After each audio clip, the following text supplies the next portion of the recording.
That's exactly how I always start. I put on some ratchet rap music and I just like get my energy going. But yeah, man. So I introduce you again. This is my homie, my brother, my longest, bestest friend, Brian Wade, the smartest man I know, literally. I mean, that I know at least. Yeah.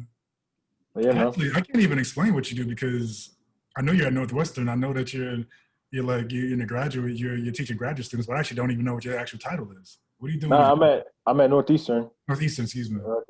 and I am a research fellow at Northeastern. So no teaching, fortunately. Um, just just all research all day, all the time. It's so funny because this is supposed to be like a series about. This is supposed to be a series about artists, you Oh know. yeah. And yeah, their processes, their grind, and I'm Mhm. like, that's cute. I got somebody that y'all need to hear from. That's my brother. So like y'all gotta listen. Shit, being an academic is a part of an art anyway. When it really boils down to it, you're still trying Yeah, to master your craft. yeah, In a way. yeah, and it's kind of funny because like I talk about a lot like the creative aspect of like the social sciences and the fact that the social sciences are often housed in schools of arts and sciences. Because again, there's creative aspect to it.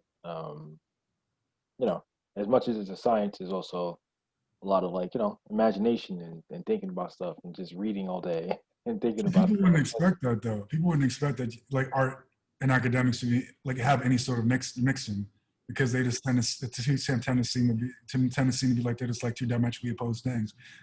Yeah, yeah, that's definitely the case. I feel like a lot of people feel that way. I don't know why, but I actually I talk about I think I told you this before, but like just looking at the sort of like the creative process that a lot of artists go through, and there's a lot of similarities between that and like say like writing, for Mm-hmm. example.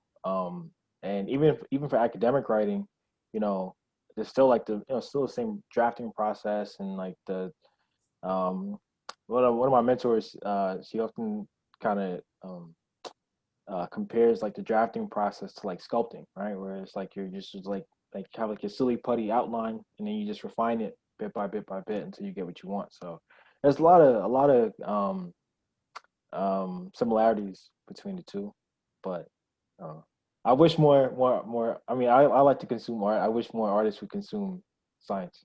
So What yeah, parallels do you? It's interesting that you said that because I feel like one of our, I think our both shared favorites, like Joe Rogan, there's a lot of that mixture on his show. There's a lot of arts and science. There's a lot of like hmm mysticism while mixed with this sort of like technical outlook because he gets, people from the fields that he's interested in while having this sort of like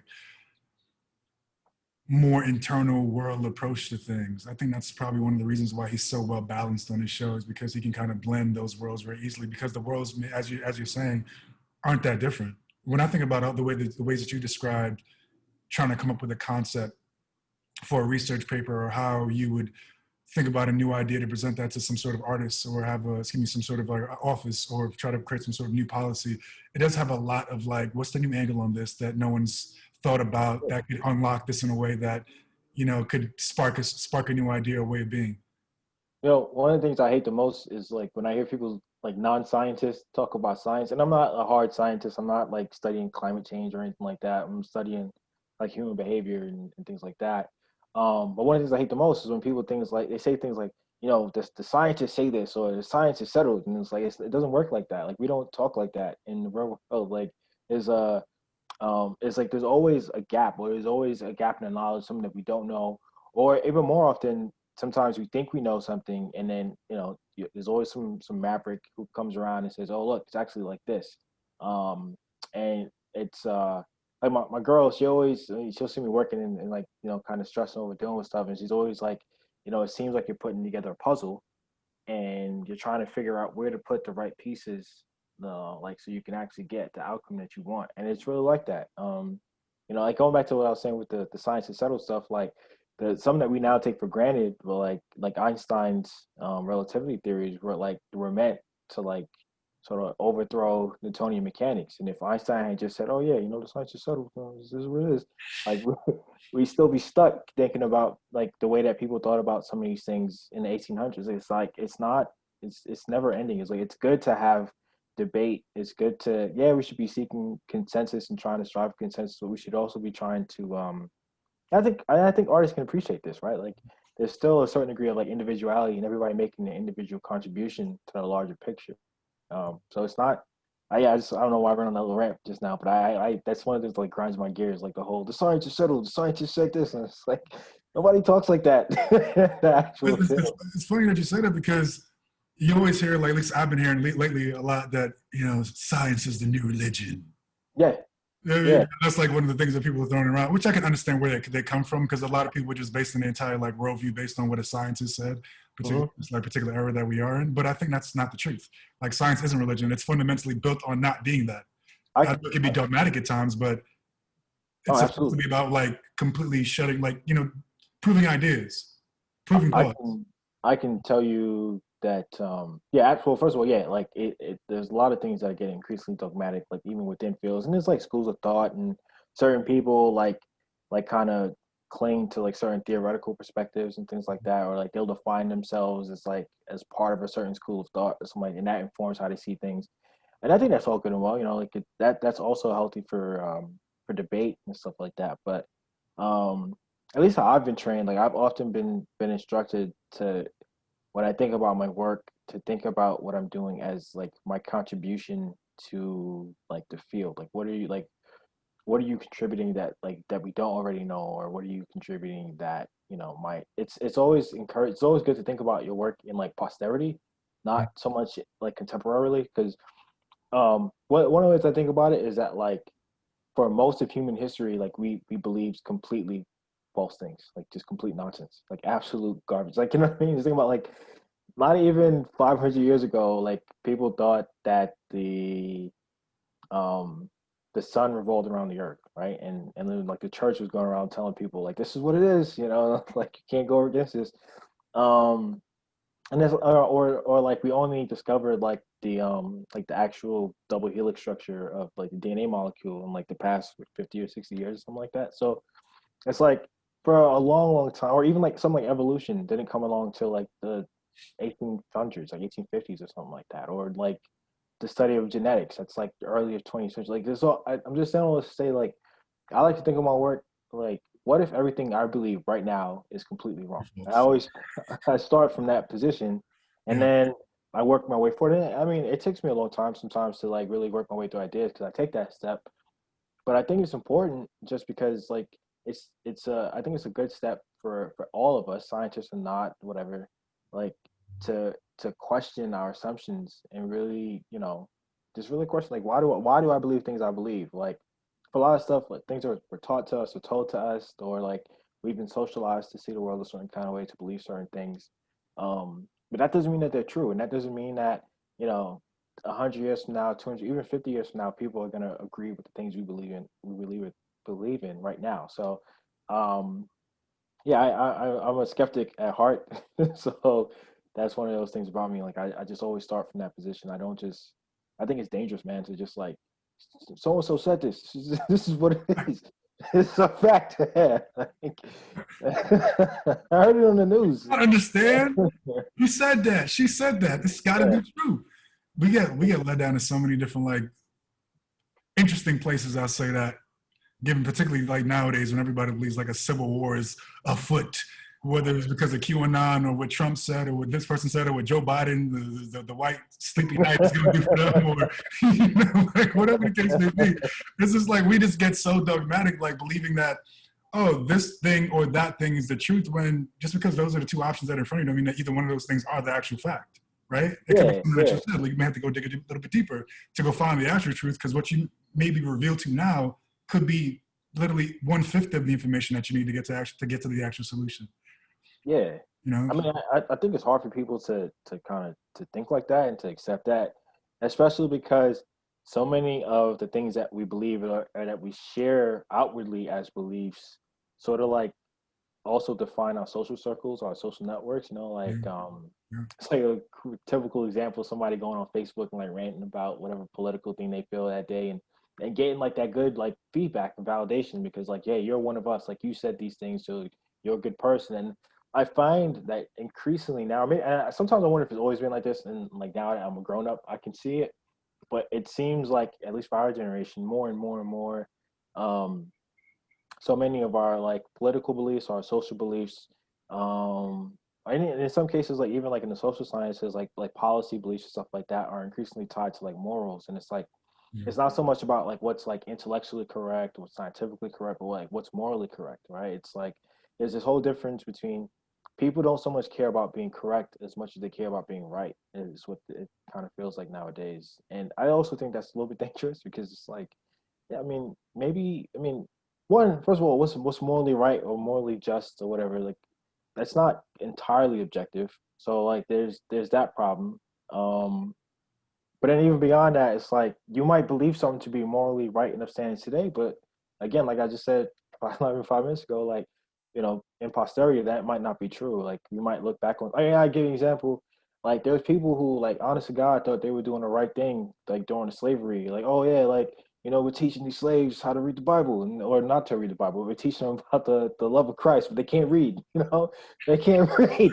Um, but literally, like you read like these people's letters and stuff like that, and like this the way they communicate with each other, and they were like, "Yo, like we're bestowing the grace of God on these Africans." Like they don't even know what's happening, and it's like, dude, like, and we look back and we laugh, but like in Them, I that know at that time, moment they thought they were in that being genuine moment, righteous, and just they like thought now, it was there's things that we're doing that we think we're being righteous, and 50 years from now, you'd be like, "Wow, you were doing that," whether that be animal welfare or just anything. It could be anything.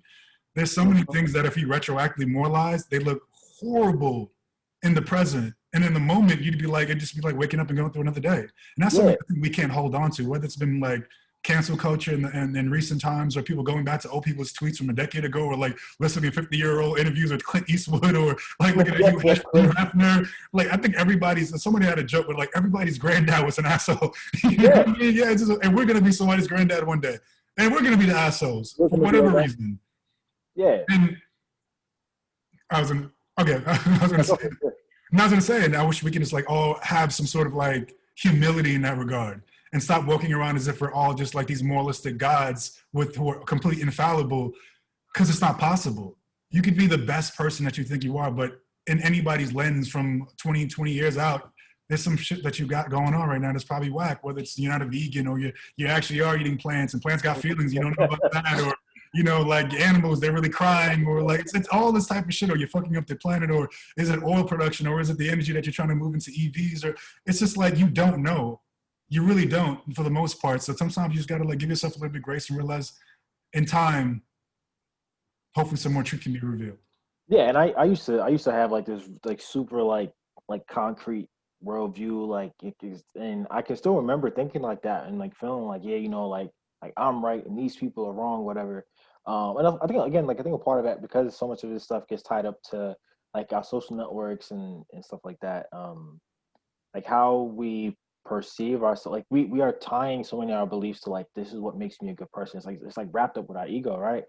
But one of the things I had to ask myself a few years ago, I was just like meditating or just thinking about it, or whatever, and I was like, yo, like, you know, if something I believe to be true or right today turns out to be wrong tomorrow, like would I still believe it?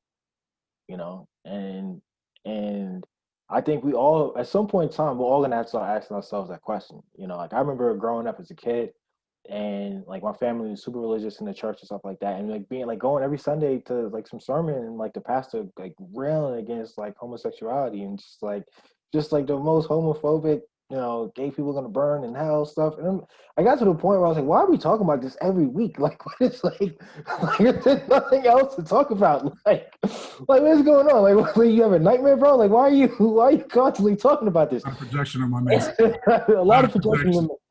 But I said that to say like that was something I had to like unlearn. You know what I mean? Like and like do the work of unlearning that. Like and like seeing other people's humanity, even through whatever moral lens that I've been sort of socialized to believe is the correct lens. Even if that meant like having family members looking at me like I'm just crazy because I don't think gay people are gonna burn in hell. Like I think it's ironic. But like I have family members like, nah, yo, like that's what it is. Like, You see the thing about it, like, I'm trying to retain my emotions, but like I know the stories that go into this. yeah, it's I'm like, I'm trying to keep it in. right. Yeah, Ah, sorry.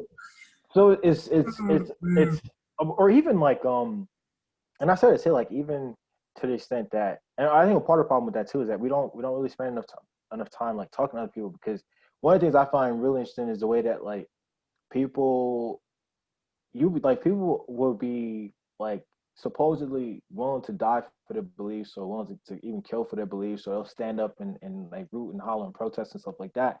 But like there's their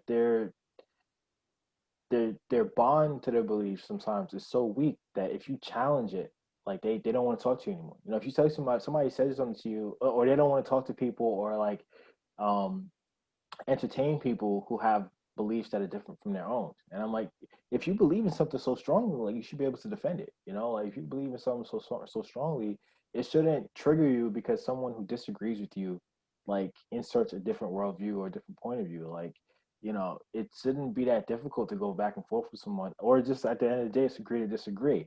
Mhm. And that's one of the things I also find really strange. Like even with like some of this cancel culture stuff, um, you know, so and so said this 10 years ago, or whatever, and it's like, okay, but like why can't you, like why do you have to cancel for, why do you have to censor this person? Why can't you engage with them and like and show them like why you think they are wrong, or why you think that disrespect? And I'm not talking about the guys as I am, like touching little kids and like doing a Harvey Weinstein thing. I'm talking about the guys who said some dumb shit in a tweet a decade ago when they were like in their mid 20s and no longer see the world like that. Like, you know, it's, or even if today they still see the world the way they said they did 10 years ago. Like, why not engage them and be like, recognize that there's a potential for all of us to think about the world differently, or given the right information to unlearn things or have our worldviews changed on things. It's, I've always tried to be open minded about stuff, and I think that's one of the things that helps me do well at what I do. Um, but yeah, it's I always find that interesting. Like just like there's people who like they'll go the hardest in the paint for something, but like won't entertain any doubt or any outside perspectives. And that I'm, I never sta- understood that. I'm starting to really fully accept that that's actually a skill. Yeah. Now people say like, yo, intelligence is a skill, being able to jump high is a skill, doing blah blah blah, you know, all the sort of like things that we consider to be a skill. I'm realizing that your ability to engage with thoughts that aren't your own Hmm. is a skill. Like, because if it wasn't, then it wouldn't be so difficult for people to do. It's something Yeah. that people have to like work their way up into becoming good at. Because, as you said, if someone, you know, if I believe the sky is blue and someone says the sky is red, them telling me that it's not going to change my belief that the sky is not blue, right? Yeah. But if right, I mean, it's not going to happen. Whereas there's so many things this in like today where it's like people don't want the words to exist, and then it goes into censorship. It goes into like, this is how I see the world. If two ideas exist in someone's brain, or like two different people's brain, both people express that thought. I believe the sky is red again. I believe the sky is blue. Hmm. I think if you you allow adults to exist and realize they hear both those things, they'll come to their own conclusions. You don't have to censor the red sky person, Hmm. because we all mostly believe that the sky is red. It's like people are just they're in, like, it's almost like a fear of the thought, like it's a poison and it will erode all good thoughts. Like I mean, you don't respect people to realize they have brains for themselves. You don't have to censor what's out there. Other people, just like how you did, can come to that conclusion for themselves. I think one of the things that's scary about that is that like there really is this idea that and I kind of like sympathize with this perspective, but like an idea that like some ideas are dangerous, right? And Yeah. like they shouldn't be allowed to spread or something like that. But the thing is that like with censorship, like you're not stopping the spread of ideas. Like you're just like that's silly. Like just because like you like you're pushing it to the side, or like pushing people who hold those beliefs, like you're marginalizing those people. They're not just gonna go away. You know, Yeah, they're just disappear. it's making them stronger.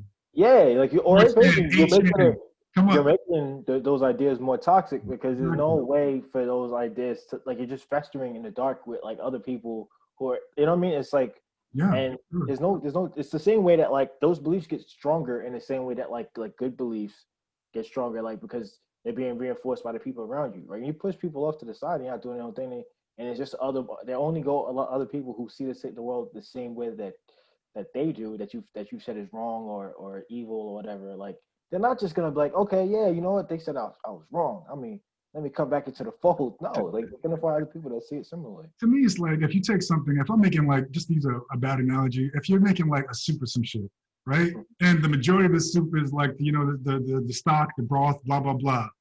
If I add a little bit of like pepper into that joint, it's not going to change what I'm making into pepper. It's still soup.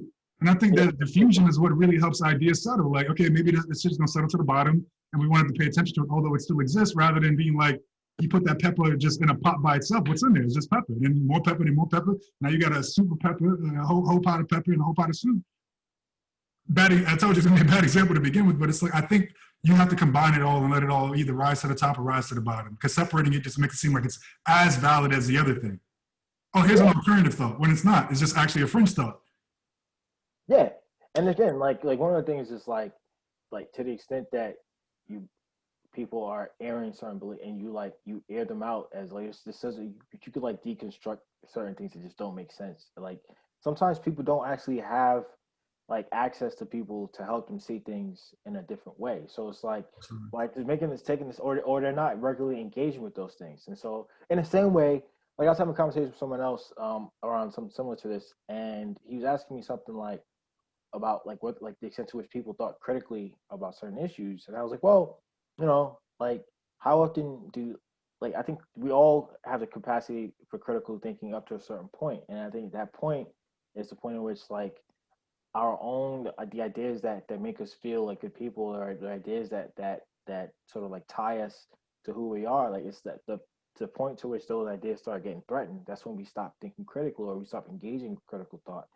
And I was saying to him, it's like, think about it like this, like you probably define yourself as like a good person, an upstanding person, like liberal, Democrat, and all stuff. But how often do you have conversations with someone who is like pro-life, right? How often do you engage that person and hear their perspective, and vice versa, or provide them with your perspective as to why that's the case? Like and this isn't for me to say, I'm not assigning any value to pro-choice or pro-life. I'm just making a point that the fact that we get so divided on issues make it so that we continue to be divided rather than people trying to talk their way through it and help other people see different perspectives, which is what this it should really be all about. Like no one has a monopoly on the truth or like some like deeper understanding of life's mysteries or whatever. Like we're all just, you know what I mean? We're just all just apes like throwing shit at the wall trying to figure it all out. Like, some shit sticks better than others, but I don't think that I don't think that we all just have it all sorted out. Oh, see, look at you letting the people know who've been watching my station. I'm actually way more rational than I appear. You can't just Yeah. shit like, yo, we apes. You don't take that one way. I think actually, you know what? I'm gonna let everybody know. Breaking news. I've been lying to you all this whole entire time. I'm actually a really sensible person who's extremely like reserved and I don't really have conservative leaning elements to me, but I definitely have like a large degree of rationale to my actions. I think people wouldn't expect that from myself because I get really engaged and I get excited by art. I get excited by conversations, but when it really boils down to at least my actions go after the moments of conversation are over, they're really like measured. As you say, like I don't go around with the belief that I have any fixed and like anything that I believe now is a fixed belief for almost anything. And I know that can make this, for some people that may seem like you're just weird, you're just like flailing in the wind. But to me, it's just being open-minded. I literally reserve the right that my opinion can change at any moment given new information. And I feel like that's how we all should be, but it seems like it's a weird thing nowadays. Like if I tell people the majority of things I listen to, it'd be like Joe Rogan, Tim Dillon, you know what I mean? Like Bill Burr, it's like, of course, like, maybe Charlemagne and, Bomani Jones, but it's like, it's like these white dudes, like these really, really white dudes. But I'm black as could be. I stand for black issues as much as possible. Like, it really, like, to my core, who I am, Jamaican, born and bred. But, like, these dudes make sense to me. They see the world in a way that I think is measured and, for the most part, inclusive and for the greater good of all. And I don't think people see that from them on the outside looking in. I'm not sure if it's the packaging or whatever, but if you listen to somebody speak in totality, you can see this person has a good heart. They're trying to get to a good place. But on the outside exterior, you wouldn't expect someone like a Tim Dillon to be on, your side of issues. But I agree with a lot of what the man says. I agree with a lot of what Joe Rogan says and a lot of people that he has on his show for the most part. And not like I agree with them in the sense that I agree with everything that they say, but I agree with their intention. We're trying to get to a better place. We want to have long discussions with people, even if we disagree with them. And in the end, we all benefit from that.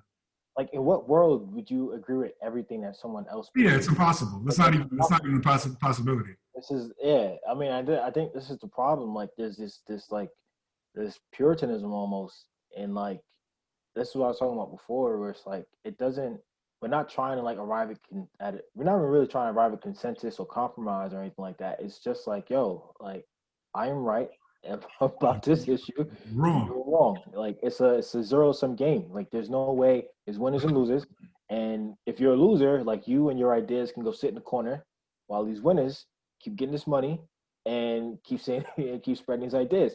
And it really comes down to that. Like everything. I mean, even the fact that like people wanted, like you mentioned Joe Rogan, and like you had these Spotify employees who wanted to cancel Joe Rogan or have like editorial control over his podcast and stuff Even like though that. that's actually even true, man. Because he said he didn't know anything about it. And those people, I don't even think I think that's a story that one writer probably wrote because they had like one friend that worked at Spotify. Like, yo, we making this money. Have you seen the stock price be? I think that was overblown. I don't even believe the story is true. It's not possible. That engagement wouldn't happen. They've listened to his episodes before.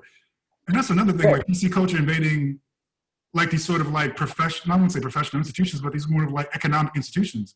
These people are about dollars and cents, not like, I don't know, just tenants. But I mean, I feel like that stuff can be sold too. Like I'm extremely cynical about like this whole new like moral sort of capitalism where like I was talking to my girl about this the other day and I was saying to her like isn't it crazy that like McDonald's like they have this whole thing like with Uber Eats like you know you can get free delivery for black owned businesses if you order on Uber Eats or like McDonald's is doing something else with and it's like those are just ad campaigns.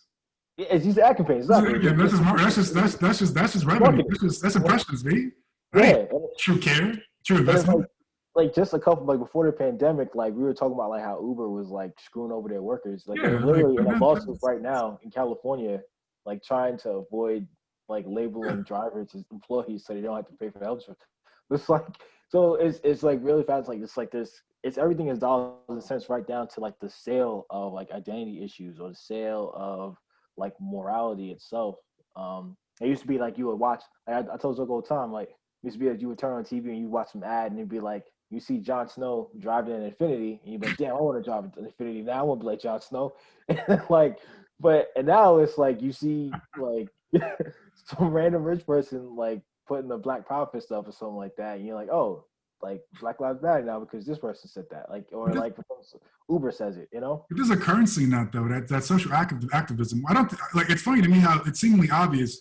If we've all become the product of social media, why wouldn't we then be sold those same products, which is our like avatars ourselves? Okay, when somebody puts up the black fist or the black square or the free whatever, do this, like they get a certain level of likes of impressions. It's like, oh, I want to be that person. I want to be the person who is liked by others for having good moralistic views. And then the companies see that, okay, I want to be liked as well because I want you to buy my shit. I am in line with these views. I am Jeff Bezos. I want to rule the world. Let me put a big ass Black Lives Matter banner on my website. Just so you know, if one motherfucker complains, I'm going to copy and paste that email and post it on Instagram and be like, the one customer I don't mind losing. Yeah, because you got 200 million customers. Who the fuck about that one random dude that's going to come regardless? The equity of it, and to me, the transactional nature of it is so obvious. I don't know how people get caught up in it. Like these people, they don't give a. I'm telling you, like this over these past couple of months, really seeing how finances work, like truly, really seeing how this financial shit works, getting into stocks, getting into hearing about Q1 reports and annual meetings and earnings reports and blah blah blah. And just seeing how it's broken down, itemized, even to stores, P&E ratios. And I'm like, this is really high math. That's all it is. This is just marketing budgets converted for whatever sort of like how like you go to certain corporate websites and they have like a responsibility section. Yeah. And like the most irresponsible company, BP of all places, like responsibility. What we're doing to protect the environment. Like, on the other side of the company, they're like throwing shit in the fucking like in the water, like pouring oil in the water, like fracking or whatever. It's just like I'm good with. I don't need the illusion of goodness, right? I don't need the illusion of goodness. BP's commitment to environmental sustainability. You know what I mean? At the same time, they're like trying to like gun down like people. Listen, I should actually not say this as slang. I'll take that back. At the same time, because I was going to make a joke, but somebody may think it's true. At the same time, they're doing their best not to pay people, in the area with the Gulf spill. It's like, how do those two worlds exist at the same time? It's because it's not, it's about money. It's like, okay, I got to throw a little money at that to put out that fire, while at the same time present that illusion of like, we're doing the right thing. Or like even a Zara sustainably sourced cotton. And then you really look into it, it's like, this is not sustainably sourced. It's just on trend. Like once people start giving a fuck about it, see how quickly people won't give a fuck about it. They won't give a fuck about it. It's like the same way that like when you go to like a Whole Foods and like everything is organic, you know, and what does that mean? Like I went to Whole Foods the other day and I got some spaghetti and it was like organic spaghetti. I was like, how do you make organic spaghetti? Listen, we put no pesticides on the spaghetti. Like, I'm not saying organic food doesn't. It's not. I think organic food has some realism to it, but it's a trend. It's another trend. It's trend. just another like label that you slap on stuff to like differentiate it from other things. And I think at a certain point when you start overusing labels, like they lose their value or their meaning, right? Like if everything is organic, then what does it mean to be organic? You know what I mean? What does it mean to be inorganic? If I guess everything, everybody's getting their college degrees, food, yeah, everything's it getting a literally college is that. degree.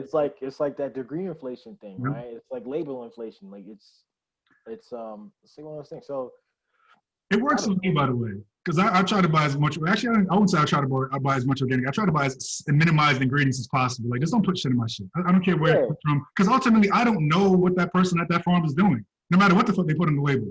and I get it. Like the organic spaghetti comes from organic wheat, but it's still spaghetti. It's not like it's not fundamentally different. You know what I mean? Hey, Brian, you just don't understand. You just don't understand. Like it's I processed. bet you shop at I bet you shop at Trader Joe's, don't you? I've been doing a lot of shopping You at see Whole what I'm Foods. saying? I'm kidding, They got the whole the free pickup. You know what I'm saying? So I got to spend time in the store avoiding the COVID. So it's all that. But yeah, also to what you were saying before with like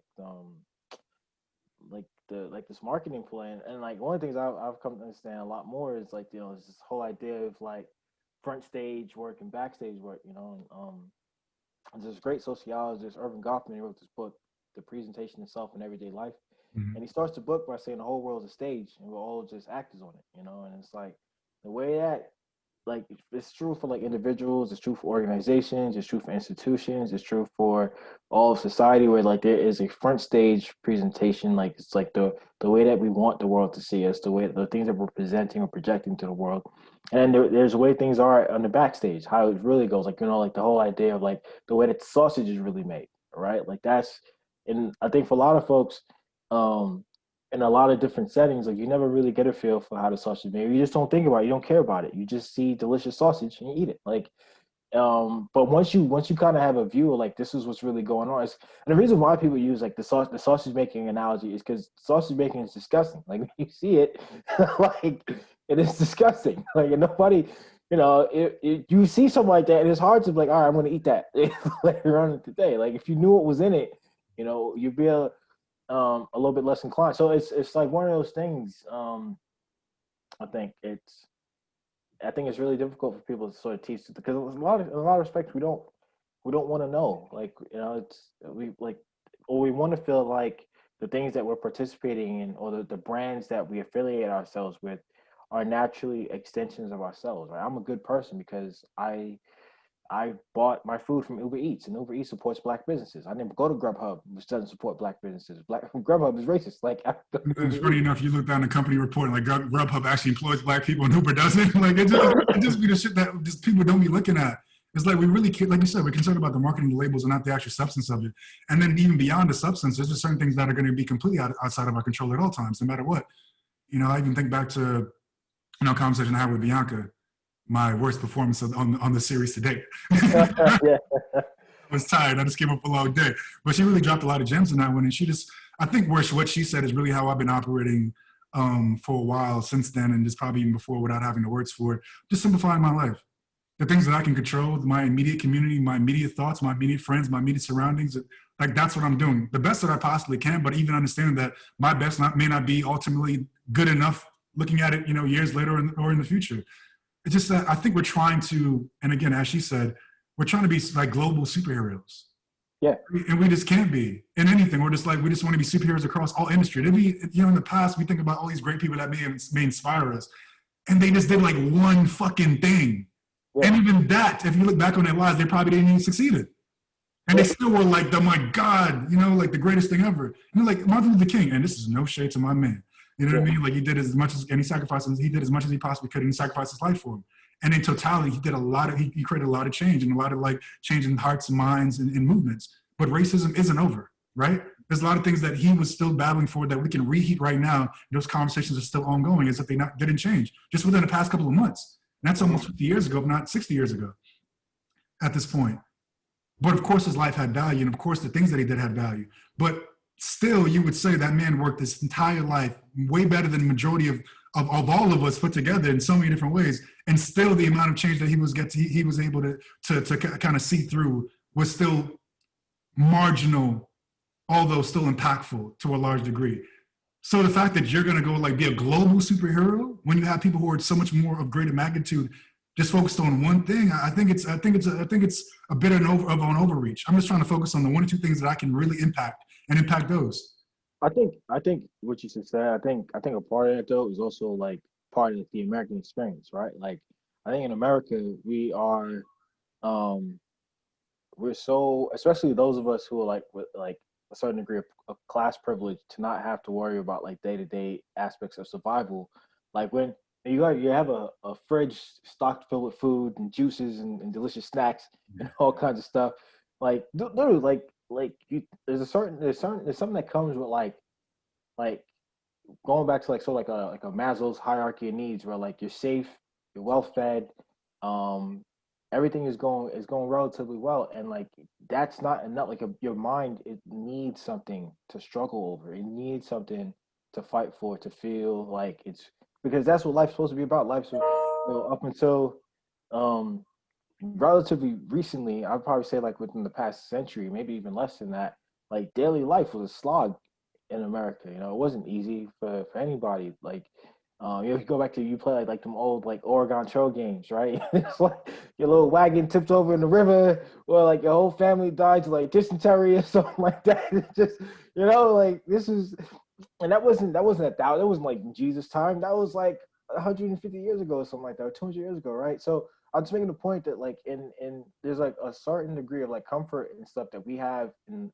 here in America or the developed world, that sort of like predisposes us to want to take on all these issues above and beyond, even beyond those of us who are like working on certain things. Like I know for myself personally, like I work in like certain policy readings and stuff like that, and even that's not enough. Like I still want to contribute to other things. I feel like I have this like almost like an obligation to think about other things in my free time, or try, you know what I mean. So I think that's very much because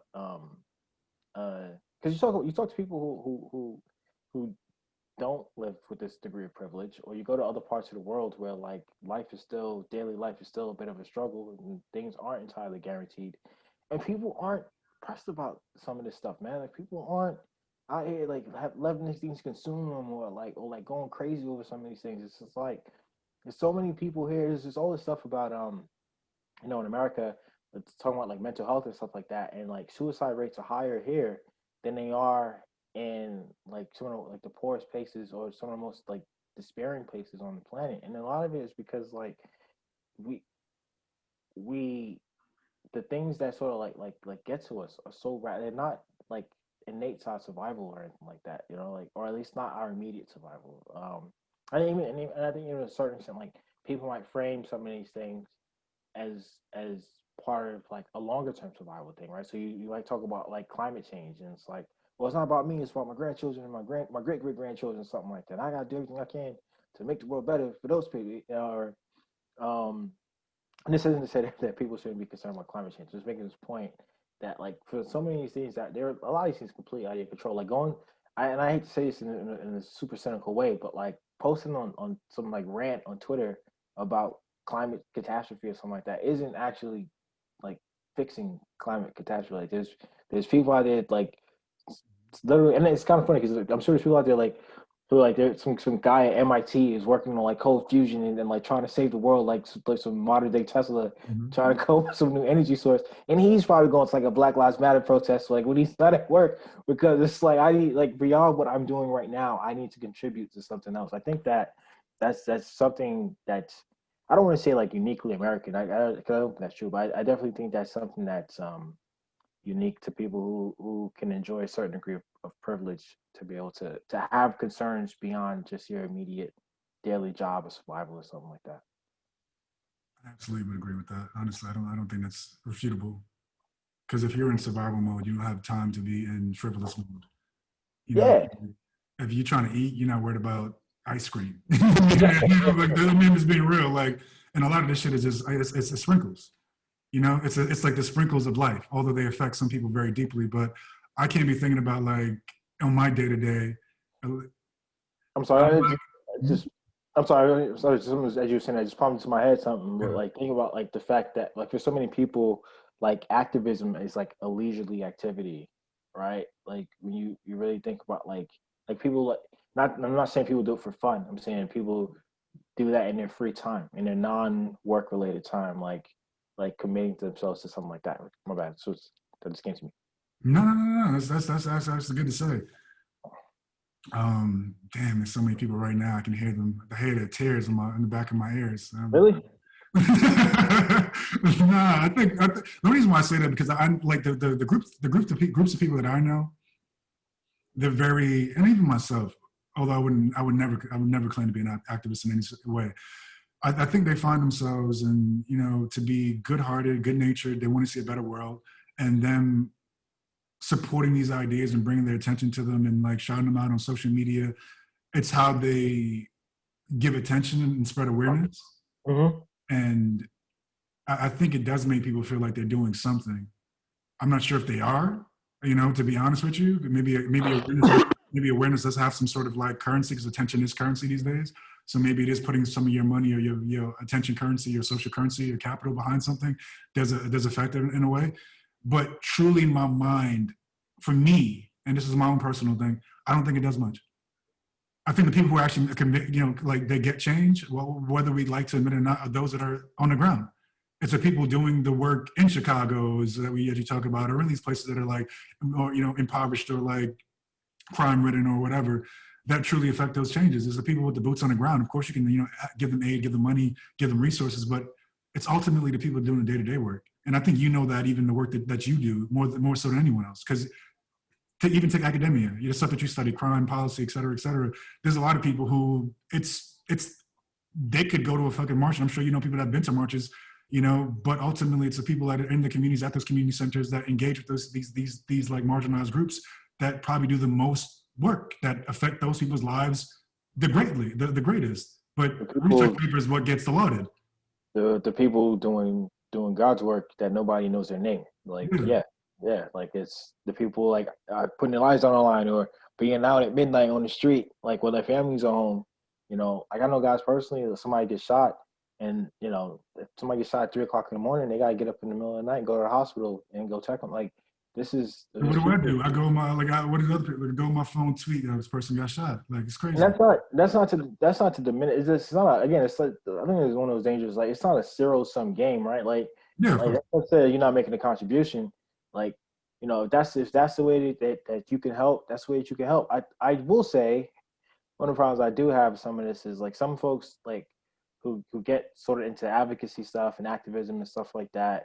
I think and I hope I don't offend anybody in saying this, but I think a lot of times folks who do that sort of stuff like they don't do sometimes they don't do the hard work to really figure out, okay, like what is the thing that I'm advocating for or the policy position that I'm taking, again, might be the morally correct thing from my perspective, but is it actually helping the people that I think is going to help in the way I think is going to help them?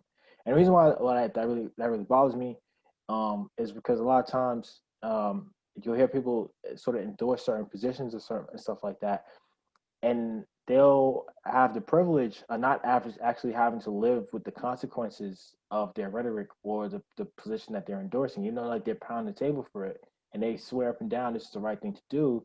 Um, if it goes wrong, it's just another thing that went wrong, and they don't. It doesn't matter if so they might even forget about it, and just on to the next thing, the next thing to work on. Meanwhile, the people left on the ground to clean up this mess that's been left behind, or the people that have to live with the consequences of some of that rhetoric, it's just no one's doubling back. You know what I mean? Like That's after what I'm after trying to it say. moves out of the news cycle, when no one cares anymore, it's the people that's left behind that's been doing work the whole time that no one knows their name, that no one is really bigging them up like that. They're the ones that's left behind to I, deal th- with it all. I think that's what I'm trying to say more than anything else. Not to disrespect anybody that cares, because that's what you're caring. So you getting your phone and using your attentional capital to share and spread light to something is great. I guess my thing is it's the people who are actually doing the work who then get left behind when the news cycle changes to another episode. It's Yeah, like, I believe if you're going to be a part of something and really commit your time to it, treat it like something that you care about and be there for, be there, be invested. Don't just be so, just fly by night. Like how we were talking about the marketing people before. We individually can do that at times, but we don't put a banner up on our website, but we put a banner up on our social media pages. But if you're truly invested in something, you have to make an investment, you have to show up, and you got to be there when there is no more attention to be gotten from it. And that's the part that I'm really most so speaking to. Because if that's something that I would say to an Amazon or Jeff Bezos, you just hear because it's good for clicks, it's good for ad, you're making money. There's a lot of people who are doing the same thing but for social capital. It's just a yeah. thing that's in vogue. My thing is like commit to one or two things that you can actually change and be committed on and stay with for an extended period of time and do that. And if you're not willing to do that, then realize it's not that deep. It's not that deep of an investment that you're making. And I won't But say that again, you're trying to be an influencer, but it's a bit of an influencer type thing to do. but it's easier to get on Twitter or get on Instagram or like the social media platform. This whole idea. And again, I'm not saying this is to besmirch people who do this, but like the whole concept of like slacktivism, right? Or like these sorts of things, or like investing a great deal of your own personal social capital into some of these activist types that maybe you admire, but you don't necessarily know um, the extent to like. I always say one of my issues. I don't personally use social media, but one of the issues I've always had with social media, and I continue to have social media, is that like a lot of us don't actually like know any of these people, right? Like in the old days, it would be like you talk about Martin Luther King, right, and stuff like that. And then in the old days, it would be one of these things where like there's some sort of like charismatic figure, and everybody would put like their juice into said charismatic figure or charismatic figures and follow these people. And those people would do the backstage work and the front stage work. So the same Martin Luther King that's marching in Selma is also going to the White House and kicking with Lyndon Johnson and explaining to him like, "Oh man, this is what we need. So it has to get done." Da da da da. Whereas nowadays, it's like there's a bunch of charismatic figures on social media, and only a handful of actual people who are doing like the backstage work. And so like there's a disconnect in a lot of ways between the front stage, so again the social media types behind table, and the people in the back doing the work. Not everybody who's really out here doing this work is on social media, and they're not getting the clout, they're not getting the support and stuff like that. And there's people who sort of like um kind of move these things around a little bit. I don't. It's one of the things that I've always struggled with. Like a lot of times you don't actually know what like some of these folks really believe or what they're doing um, backstage with some of this stuff. Like you could be on social media like endorsing certain positions, and you don't necessarily have to believe in them, or you could be endorsing certain positions because it's the cool thing to do right now. But again, a few months from now or a year from now, or whatever, what have you, you can just kind of like disappear, and you know what I mean, or just And for erase, accountability. yeah, you just erase those positions. So it kind of lends itself in a lot of ways to sort of like you sort of like echo chambers, and also like thought swallowing. Um, and I don't know. I don't. Okay, I'm getting going on a bit of a rant here, but just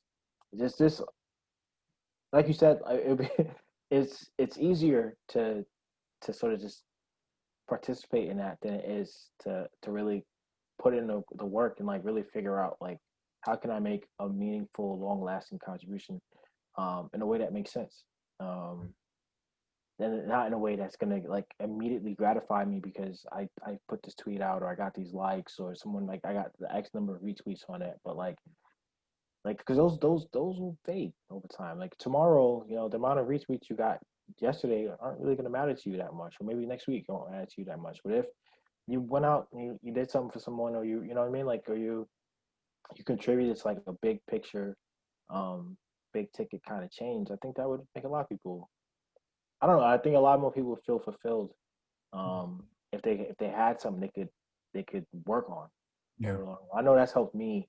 Um, sometimes and I talked to you about this before, but like sometimes you kind of get down in the rut and you're working on policy stuff, or you're working on helping people in communities and stuff like that, and it's just long run kind of work. It's taxing, it's draining, and it's not always that immediate gratification to where you could say, today I went out and like I changed the world. Like, no, like it's one of those things you just got to keep doing it over and over, and just knowing that hopefully the work I'm putting in one day will actually like make a difference in a meaningful way. I think a lot more people should sort of try to engage with that, right? Like that sort of like that long run struggle to Mm. make a difference, and accept and like to learn how to delay like our generation supposedly millennials don't know how to delay gratification, with the internet, social media generation, all that good stuff. But I don't know. I think what you're It's, saying is absolutely true, though. It's like maybe there's something about the need to want to have it all right now and not realizing that all these things are really like multi-decade issues that are going to take time to solve. And I think that's something we're kind of losing. And it's sort of like, as you said, it's the gratification sort of period that we're in. We believe that if we get outraged now or in a couple of months or for an extended period of weeks, then it's over. We did the part, the work is done, the legislation changed. No, nothing happened. Think about the last era of outrage that we had from May to like July into the summer. Like, where's my legislation at? yeah. I Wait, mean, I mean, I'm not saying it's over. I understand a lot of people are assuming this voting in a couple of days is going to be what changes things, but I haven't seen anything from either candidate that says to me that there's going to be any sort of significant change to policing. yeah. I'm just saying. Yeah. Well, I mean, but see, like even with something like that, like just like a change to policing, like there are hundreds, if not thousands, of policing departments all over the country, Right. right? And it's like not every. I imagine. Well, first of all, not every police department is like has like shootings of unarmed black men every year. Like just by virtue of statistics, that's not true. Um, but even but even taking a step beyond that, like again, it comes back to being on the ground to figuring out like what are the issues in this community that's producing these, or what are the issues in this department that's producing these outcomes, right? I think people they see something like they say policing, and we see it as this national institution, but we don't have a national police force. Like the closest thing you have to that is FBI, and the FBI doesn't deal with local law enforcement. So it's like it's we all want, I think, sort of like easy cookie cutter actions, or like legislation or regulations or reform or something like that that's gonna produce the outcomes that we want. Um, and I hate to be like the Debbie Downer here, and like No, you're point, not being Debbie Down. This is you being Debbie but honest. to be honest, but like it's one of those things where like it's very difficult to just like we're gonna you know solve this today. We're gonna solve this tomorrow. It's like, now I'll give you an example. I remember when um a couple years ago, like in New York City, Mayor Bill de Blasio, he put out this initiative called Vision Zero, where he wanted to get um, car related fatalities down to zero. And like one of the things they did was like lower the speed limit from 30, I think, to 25 or something like that.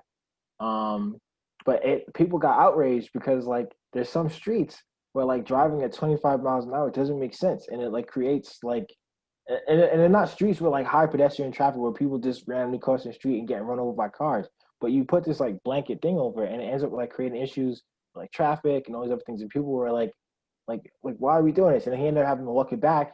And like, all right, some of those streets could be like 35, but the rest of you guys, you know, Like, guys, yeah, 25. So one of the things you got, I think a lot of people also don't understand about policy and stuff like that is that like, one, like a lot of the stuff that we're dealing with today are direct outcomes of policy decisions made in the past. And I imagine that there's going to be issues that we deal with in 10, 15, 20, 30 years that will be the immediate, like the children, the progeny of policy decisions that we're making today.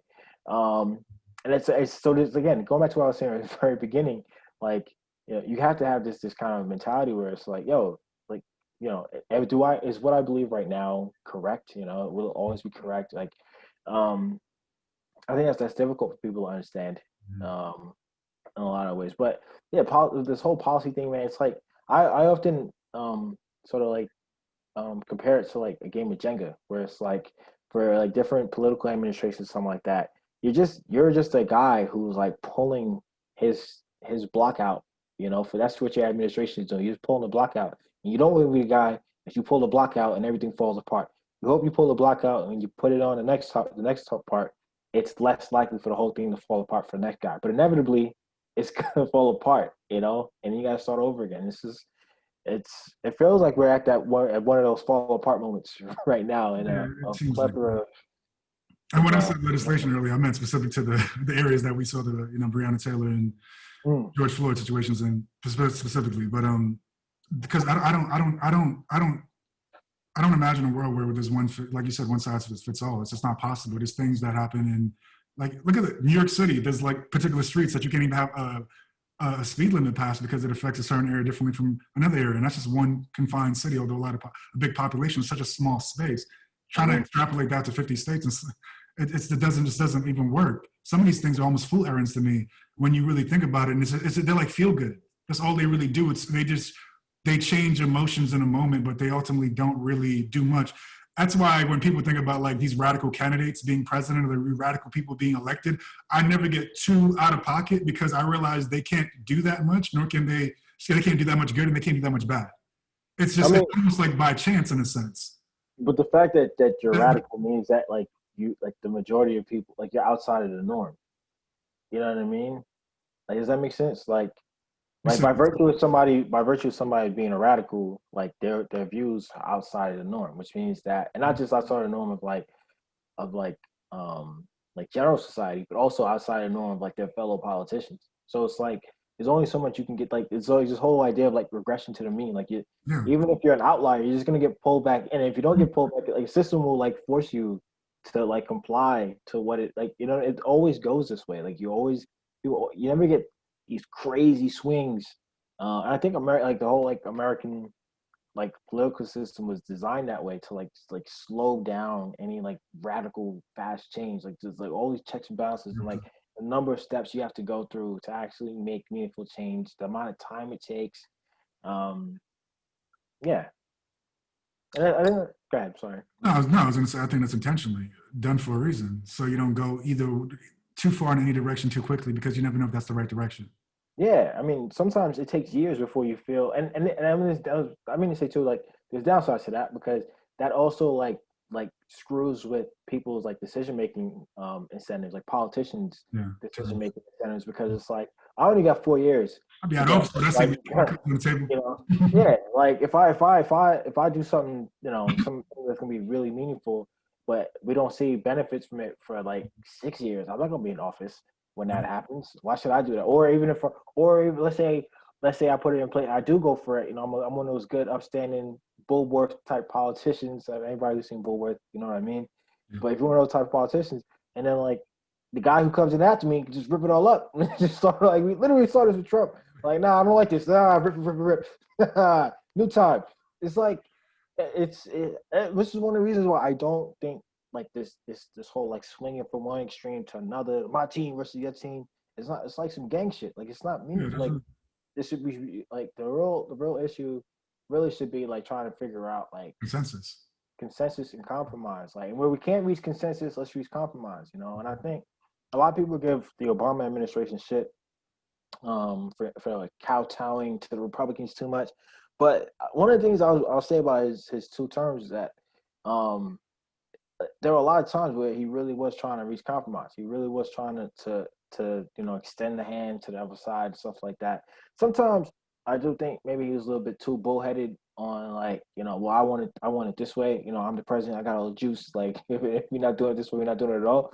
But I think we really do need to and again, forget. I don't even think that's probably like blasphemy to say, but I really don't think like federal level politics are that meaningful in the grand like everyone's day to day I life. I agree. think Unfortunately, local politics is where it's made.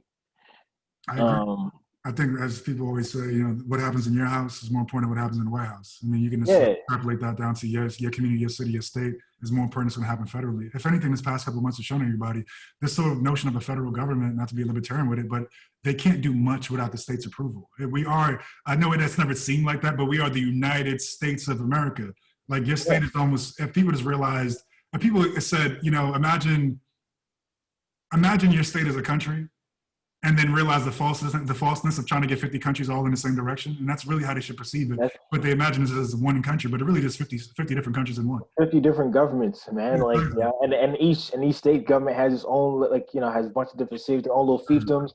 You know, Right, like exactly. And they gangs and crews and indentured people who do different things, and just like people at different levels have been there forever, and some people that came in new, and just hierarchy and history. It's kind of hard to create any sort of like template for one way. If anything, you just got to find some places that do things a good way, and have like for instance now what I would say, how does such a rush to move to Texas from California, for example, what that tells people in California is like, okay, they must be doing something right, let's try to adopt the Texas model in these sort of areas, whether it's no income state income tax or different things here and there, and then try to implement that. I feel like that's the only way things really do change, which is one benefit of having the 50 different states. If some place gets it right, maybe that can be extrapolated to other places, but we don't use that enough. We don't try that experimentation in places enough because we tend to identify with this larger idea of America. well, I And think one of the issues is that like is also like the way that people again going back to this whole idea of like ideological camps and stuff like that, and like the extent to which like the ways you see the world is oftentimes like informed by like your social circle and stuff like that. And so it's like a lot of people who like to find themselves as liberal or on the left or something like that, like there's this idea that like the federal government like should have like maximum juice and be able to extend certain things to the states, right? And you see this with like a perfect example is like people's arguments against states' rights being like things like slavery, like states' rights enabled slavery, right? Or like states' rights enables like like certain states being able to like ban abortions and stuff like that. So there should be like some degree of like federal level legislation to protect everyone, because if you don't do that, then you'll have like state level tyranny in essence. And I think the great sort of like divide between like these like two camps is you have one set of people who see it more like state rights on a certain level allows, it's not even about like one on some level protects people from like federal level tyranny. Like, and you see this from conservatives all the time, right? Like, I want my guns, I want my gun rights. You know, the federal government can't touch my guns. Right? Amendment. For the Second Amendment. No. Okay, whatever, man. But and I think that sort of rhetoric is also like that's like the sort of like straw man that's used. Like, see anybody who sees like the power of state governments, or like any reticence to have full federal legislation on things, like they're like that. They just care about their guns. They care about banning abortions, this and that. But on the other side, like a lot of the founders, they had this idea that Thomas Jefferson in particular, he had this idea that like each state should be like a laboratory for democracy, right? And everyone should have like, if your state sucks, then like people will leave, Leave. someplace I else. think that's how it should be. I mean, can you imagine, bro? Like if there wasn't any state variation and this place sucked and you couldn't leave, you gonna where you gonna go? You go Yeah, Europe, Mexico. go to China, like where are Exactly. you supposed to go if it all falls apart? And I think that's one of the things that people really struggle with to understand. It's like there is this idea on the left in particular that like all government action is beneficent. Like the government can do no wrong. The federal government is what I'm referring to, as long as their side is in charge. If it's the other side in power, then it's all going to go to shit. But as long as we got the right people in charge, then let the federal government have as much juice as it wants. And I think there's a certain danger in that. And I'm not a conservative. I'm not a Trump supporter. I'm not a We're not, but I Republican. agree with that. But like I think for a long time in human history, people who were on the left were very, very, very wary of government power and Yeah, I government don't know what authority. happened. What happened was like FDR came along and was like, yo, the government could be a force for good and give you all this stuff and everything's gonna be okay. In the Great Depression, like that's really when we start seeing like the switch. Um, I and think it's that like, I think it's a great divider these days. I think everything that we've been saying for the past two like subjects really just boils down to this belief in personal agency. yeah, That's really what it comes down to. It's there's people who believe that there's this higher like big daddy, of whatever, big daddy of government, big daddy of whatever, that's gonna come save you from your horrible existence or your life that you feel is unfair. And there's another group of people who believe that all I want is you to get out of my way and I'll get it done. And I'm sure there's a combination of both that's necessary, but I tend to find that's one of the biggest differentiators between worldview, where a lot of like things go in different directions. It's who do you want to save, yourself or someone else? And I there's want to save myself. a great French thinker, although he lost his mind at the end of his life and killed his wife. Before he did all that, Louis, I hope I don't say this wrong, but Caveat. Louis Althusser wrote this book. I think it's called the Reproduction of the Capitalist Structure, something like that. Forgive me for butchering it, but he makes this great point in a book where he talks about how like the state as like an abstraction You know, most people think of it as like what you're saying is like two sides, right? They see like the sort of nanny state, right? The nice the mother part of the state is going to nurture you and you know provide healthcare, provide like tuition for college, or and do like roads and stuff like that. All those things. And then he also talks about like the paternal state, right? Which he calls the iron fist of the state, and that's the ones that's the police running down on you and choking you to death because you sold a loose cigarette for $1. That's the police putting their knee on somebody's neck for 8 minutes and 46 seconds because they had allegedly had a $20 counterfeit bill. Like that is a government. Like that I mean like that's not some separate entity that's called the police. The taxpayers are paying for that. Where and he makes this point that people wrongly separate the two out, thinking, hey, if I vote for the nanny state, the daddy state will lose this and that. Exactly. In reality, the velvet glove of the state, the nanny state, simply covers the iron fist, right? They're one and the same. And so, you know, I think, and this is one of the reasons why people should be very, very, very wary about too much government largesse, because again, the same government that is providing you with healthcare and all this is also the same government that's Your neck. And putting that knee on your Right. neck. You can't have it both. You can't separate the two. That's what I'm trying to realize. It's like you said it perfectly. Like I think you said that beautifully, and I hope people really listen to that part of it because there's no better way to like summarize it. I mean, a lot of people, a lot of thinkers over the years have made similar allusions. Sheldon Wolin, he wrote this great book called I'm forgetting all the names of the book, so I remember the authors. He wrote, I think it's called Democracy Inc. Great book. Sheldon was a genius, but he made this good point that like the if you think about the government, the left wing and the right wing is just two wings on an eagle. You know, like they're one and the same. Like they're not fighting. You can't just have one without the other. And to the extent that you try to, the idea is that you would try to rein in certain largesse on either side, depending on what side you sit on, right? So if you're a conservative, your whole thing is, all right, we gotta cut the spending, man. We all this welfare, no welfare, you know. It's like If you want to cut this police in there, tyranny. What's crazy to me, right, is that like from a conservative perspective, they want to cut spending, but they always feel good about juicing police budget. So we gotta get police all this money we can. We get all the money we can. All the money we can. All the money we can. Like it's bizarre. Now, but then on the flip side, you got people on the left who's like we want to increase government spending, but we want to defund the police. We want to increase government spending. So like there's this like divide between the two, right? And ideally, what you get is some kind of sort of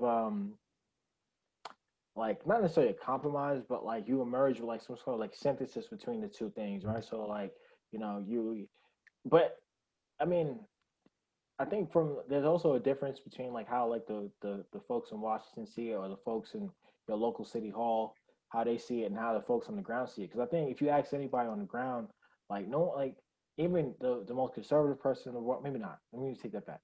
But let me take that back before I put that out of my mouth. I'm not saying that, but like I think even a lot of conservatives like wouldn't be down for like these hyper police. But he talks like libertarian types, and I mean, and these guys are we want to cut spending this and that, but they want to cut spending everywhere. They want to cut your police budget too. Yeah. They want to cut. And then on the flip side, you got like the one like the socialist types or whatever. And they're like, and then again, this is what you get when like, you talk about like extremes or radicals or something like that, where it's like, again, thinking about these, it's like these like the wings on something, and you have in the center is probably the most wiggle room in terms of like reaching compromise. And they're also trying to like pull their people from as far left and as far right as they can to get under this to keep this eagle flying. Mm-hmm. But I don't know, man. Like I'm generally weary of too much government, because part of the problem is that like even if you subscribe to this idea that my side, I'm all about giving the government maximum juice when it's my side in control. Your side won't be in control forever. I think we learned that this post-Obama stuff, right? We get Trump, and it's like Trump inherited all the juice. All the Obama juice, all the patriotic juice, all the military juice, all the gun juice, federal troop juice. And in other ways, like Obama inherited all the powers that was given to George W. Bush for the wars, right? And like no one, back in the Obama years, nobody really cared about that for some reason. It still distresses me a great deal. A lot of Obama's actions in the Middle East. Yeah, kids in cages and shit like that. Like that's all in his purview. Like he has to accept that as well. there was no protesting and carrying on and Yeah. stuff like that And during that's those. why it's a bit disingenuous. And that's why it's like you have to care both times. You can't care when you want to care because that side of the wing of the bird doesn't look good to you no more. Because the bird now is bleached blonde and with orange toupee, you can't act like it don't matter because it ain't a beautiful bald chocolate eagle no more. You know what I mean? Like it's the same action and like judge the action, don't judge the appearance of the action is my point. It's like this I believe that these structures are amoral, right? So Yeah, let's attack the structures rather than attack the people that are basically just the pulpits or the microphones of those structures in and themselves. I agree with that. I think a lot of people struggle because they don't like a lot of these structures are like invisible. You Yeah. know, I was talking to a mentee of mine earlier today, and I was talking to her about the way that like we just take for granted like the things that are structurally imposed on us all, or like the things that are structurally imposed on entire communities.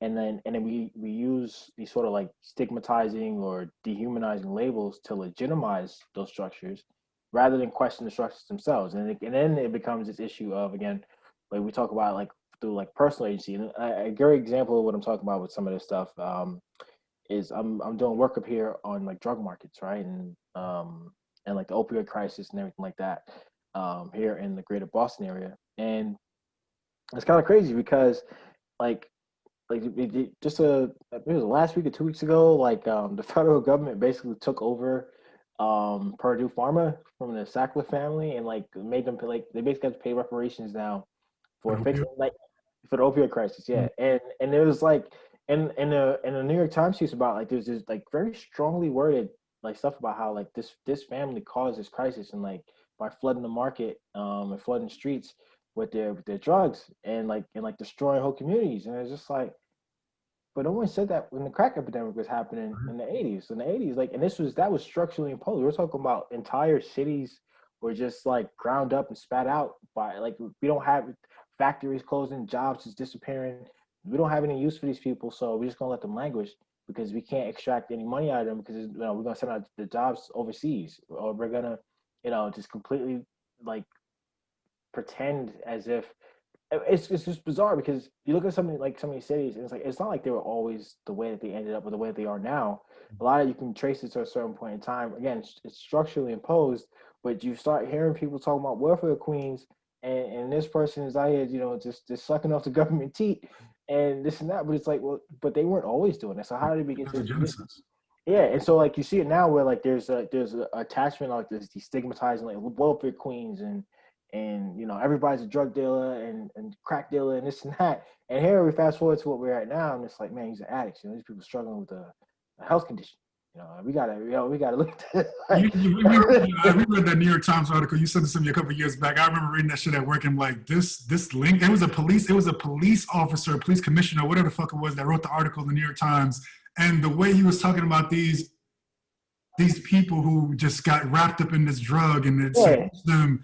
Like it wasn't don't call my son an addict. He's like what was it? He's not abuser. He's an addict. don't call my son a junkie. He's A an junkie. addict. He's an addict or something like that. It was just like this sort of this humanity that was extended to people who were on drugs that was never extended ever before in the history of any sort of drug use in this country. But again, it just goes again to that outside appearance. And sometimes I just hope we could like really just look at the inconsistencies, just like we talked about inconsistencies before with certain people doing certain actions between Obama and Trump. Given some of their drone bombing and like immigration policies. Mm-hmm. The same thing when it comes to this drug use, but not to belabor that point. But it's just and I know it's difficult to do because it does take time, it does take convenience, it does take leisure to be able to get to the point to have enough time to research these things. And even I don't have as much time as say you do to be able to research and read and go into those certain things. So I wouldn't expect somebody in the street who's just getting the effects of a lot of the shit to be like, let me go and Google and spend 8 hours trying to like, find information. Because again, that's sprinkling, that's icing in the time of life. When you survival mode, you ain't thinking about that shit. You just know this shit's annoying. This is fucking bothering me. These people are fucking irritating my soul, and I got to do something to get out of it. You're not thinking about like, okay, they're doing the same thing. This motherfucker right here is annoying my life and trying to like bring me down. And I understand how it's hard to separate the feeling and the immediacy of those feelings from the actual system as a whole that needs to change. One thing that really struck me and it really helped open my eyes to thinking about a lot of stuff is when I made my Eurotrip. It's like 2015, and um, Yeah, you're talking to people and stuff out there, and I remember I was in Paris, and I was talking to some people out Subtle there, flex. and huh? It's a subtle flex. And they were like, "Yo," I was like, "Yo, so like, what's it like here for like black folk? You know, like how do black people live out here? You know?" And they were like, "Oh, well, if they're black people like you or like from England, like it's all good. But those Nigerians, boy, I was like, what?" And I remember this being like, "Oh, that's Optimism over fascinating." there, bro. Because like in America, like Nigerians are like held like doctors and all these like there's like a certain degree of like social ethnic honor attributed to Nigerians, or they're perceived to be like diligent, hardworking, and they're all doctors and they're all engineers and they all have these like there's a ton of status Mhm. juice that's applied to them. There are similar to like not I mean I wouldn't even say it's for like Caribbean folk. Like there's a lot of ways and like a lot of West Africans like I feel like there's a perception of them as being like a different kind of black. You know what I mean? And it was fascinating to be in Paris and hear someone like just like shit all over that concept. Yeah. And then I go to I'm in Hungary, in Budapest, one of the most racist places I've ever been in my life. Like I can't you can't imagine, bro. It's like, but it was fascinating because there people were talking about like gypsies and like filthy gypsies. And I'm talking about like there's somebody like I've never seen this in real life until I was there. Someone says the word gypsy and it spits on the ground. Like it's like just saying the words like disgusting to them. Like it was mind boggling because like gypsies are white. And I was just like, oh, like what? Like I don't understand. Like why I don't help me. And like to hear people use the same sort of like disparaging rhetoric around again a racially white ethnic group, a gypsy, like the disgust they have for these people. And like You got hearing the like feelings, man. yeah, and it's like when I got back here, it was like it just like really messed with me because I remember just thinking like they said the same thing over there that people say about like poor black people here. It's poor black people say like the way they talk about people in the hood or people who live in the projects, whatever. And I was like, man, this is how much of this is like and you start learning more, you start reading more stuff like that. But kind of the point that you were making, like, well, a lot of people don't even leave like their neighborhood sometimes, or leave their city. Like much less go leave the whole country and go experience different culture and see. Um, but then going back to what I said before about like some of like the structural stuff and like the way that a society is set up and like we like people who a lot of times people who end up in like disadvantaged positions in society, yeah, I'm sure like you could argue like they make certain decisions or something like that, or maybe their parents made certain decisions and they were born into those circumstances. But even you even go a step beyond that and you look at it more closely, and it's just like how much of this is like there are active choices that we all make every things that we all believe about one another that reinforce these things. I was talking to again one of my mentees earlier today, and I was saying to her like, isn't it crazy that we're here talking about like essential work versus non-essential work, but the people that we call essential workers is like aren't getting paid any money. Like these are people who just like last in a primary campaign when people were like, yo, we should pay people a $15 minimum wage and this and that. And they're like those we're talking about the essential workers. We're talking about the people who work in the supermarket right now who would get on the COVID front lines. We're talking about those people. And you fast forward now to this time where like they're essential workers, but they're not getting paid as if they're essential to our lives. They're still struggling. They're the ones like dying and dealing with COVID the most. Their families are they're being struck the hardest by it. But we just because we put this label on them, they're low skilled laborers, whatever, like it we can legitimize what's going on. Like or we come up with these whole stories about how people end up in these situations without recognizing like we make a choice to pay certain people a certain amount of money. Like this is, you know, Mhm. if that makes any sense. Like No, it's I hear what you're saying. And then I guess the second level of that, this is hopefully this whole conversation doesn't sound like a circle, but it's just really just a thought, just some thoughts, throwing them out there. I would imagine, because I think everybody agrees, like everybody should have a living wage. You should be able to like feed your family, have a place to stay, and not be concerned about where you're gonna get your next meal from by doing any job in the world, period, right? mm, Particularly in this country. But I think how those people sort of like the people that maybe work for an Amazon or work for a DoorDash or whatever the case may be, I guess those sort of companies see it as this: we can only pay you outside of the foolishness of like people getting absorbent like CEO salaries and stuff like that. But we can mm, only pay you what the product that we sell allows. Like if mm-hmm. people, like we as a human, like a human, like a citizen, a society have said like I'm an Uber driver. or pay a driver $5 or $10 based on like some hierarchy or like inherited sort of value system that we put on those sort of activities, because it's not that difficult to find another driver. And because you're somewhat more replaceable, then your job should be somehow reduced in value because of that replaceability, rather than just saying a job is a job and someone should eat from a job, irrespective of if it's replaceable or not. You should be able to get a good amount of money. Than those that are more skilled and work harder should get a little bit more, obviously, a lot more. Mm-hmm. You know, I don't. It seems like the conversation doesn't start there because the template doesn't begin there. Like the template is, if you're low value, low skilled, and easily replaced, then you automatically have very little value. Rather than like, no, everyone has a fundamental value to begin with. Like everybody gets to 15, gets to 20, or whatever it is, depending on where you live. And then based on your effort and your true skill and your true diversity and what really makes you special, then you can get like exponential. Like the way I've been joking and saying like everyone should be able to get a Kia, even if we all can't get a Maserati. You know what I mean? Like, but like in life, you don't even get the Kia. You don't even get a bicycle. Get a bike. Yeah. They don't even like if they work their whole entire life, they'd be lucked out if they get a scooter. You know what I mean? A skateboard, shit. And it's crazy because like one of the things, like when I'll tell you a funny story. Like, two things. Like I recognize the whole the business aspects of a minimum wage, and I'm not like besmirching people per se on that level. I'm talking about more like societally, because like for a great example I'm trying to say is there's a pizza place here where I live at in Revere, called Noni's Pizzas. Pizza's mad good, slamming pizzas, delicious, whatever. Saying this is somebody lactose intolerant. Thank you very much for rubbing the shit. And when I got the pizza, when I first got here, like they were open like all day, and you just order pizza whenever you wanted, right? And then maybe like a few months into that, like I saw that they were only doing deliveries from 4 p.m. till 9 p.m. And I was like, damn, man, come on, I want pizza like 12 o'clock in the afternoon, man. Like, this is ridiculous. And then like one day, I was gonna order, and I saw that they didn't open period. They stopped doing all deliveries, and they didn't open period until 4 o'clock. And I was like, what is this? So I went to go pick it up because it's only like a 5-minute drive from my crib. I go pick it up, and I come back with the pizza, and there's a giant sign. I wish I saved it because I could put it up on the screen, but there's a giant sign on it saying that because of changes in the state minimum wage, we can no longer afford to basically keep our store open all day. We can only open from 4 to 9. And the way that they put like a little chart on the thing, and the way it was set up, basically it was like the state minimum wage like increased, like for like on a per person business cost for them, like it increased like I don't know the exact number, but like let's just say it was like 60%, like overnight for them, basically. Like this law went into effect on January 1st, and now the minimum wage increased by like 60%, which is like on a per worker basis, we have to eat that difference. And they're like, we really don't want to raise prices because this is a working class community. We can't really juice price like that on y'all. So what margin to begin with?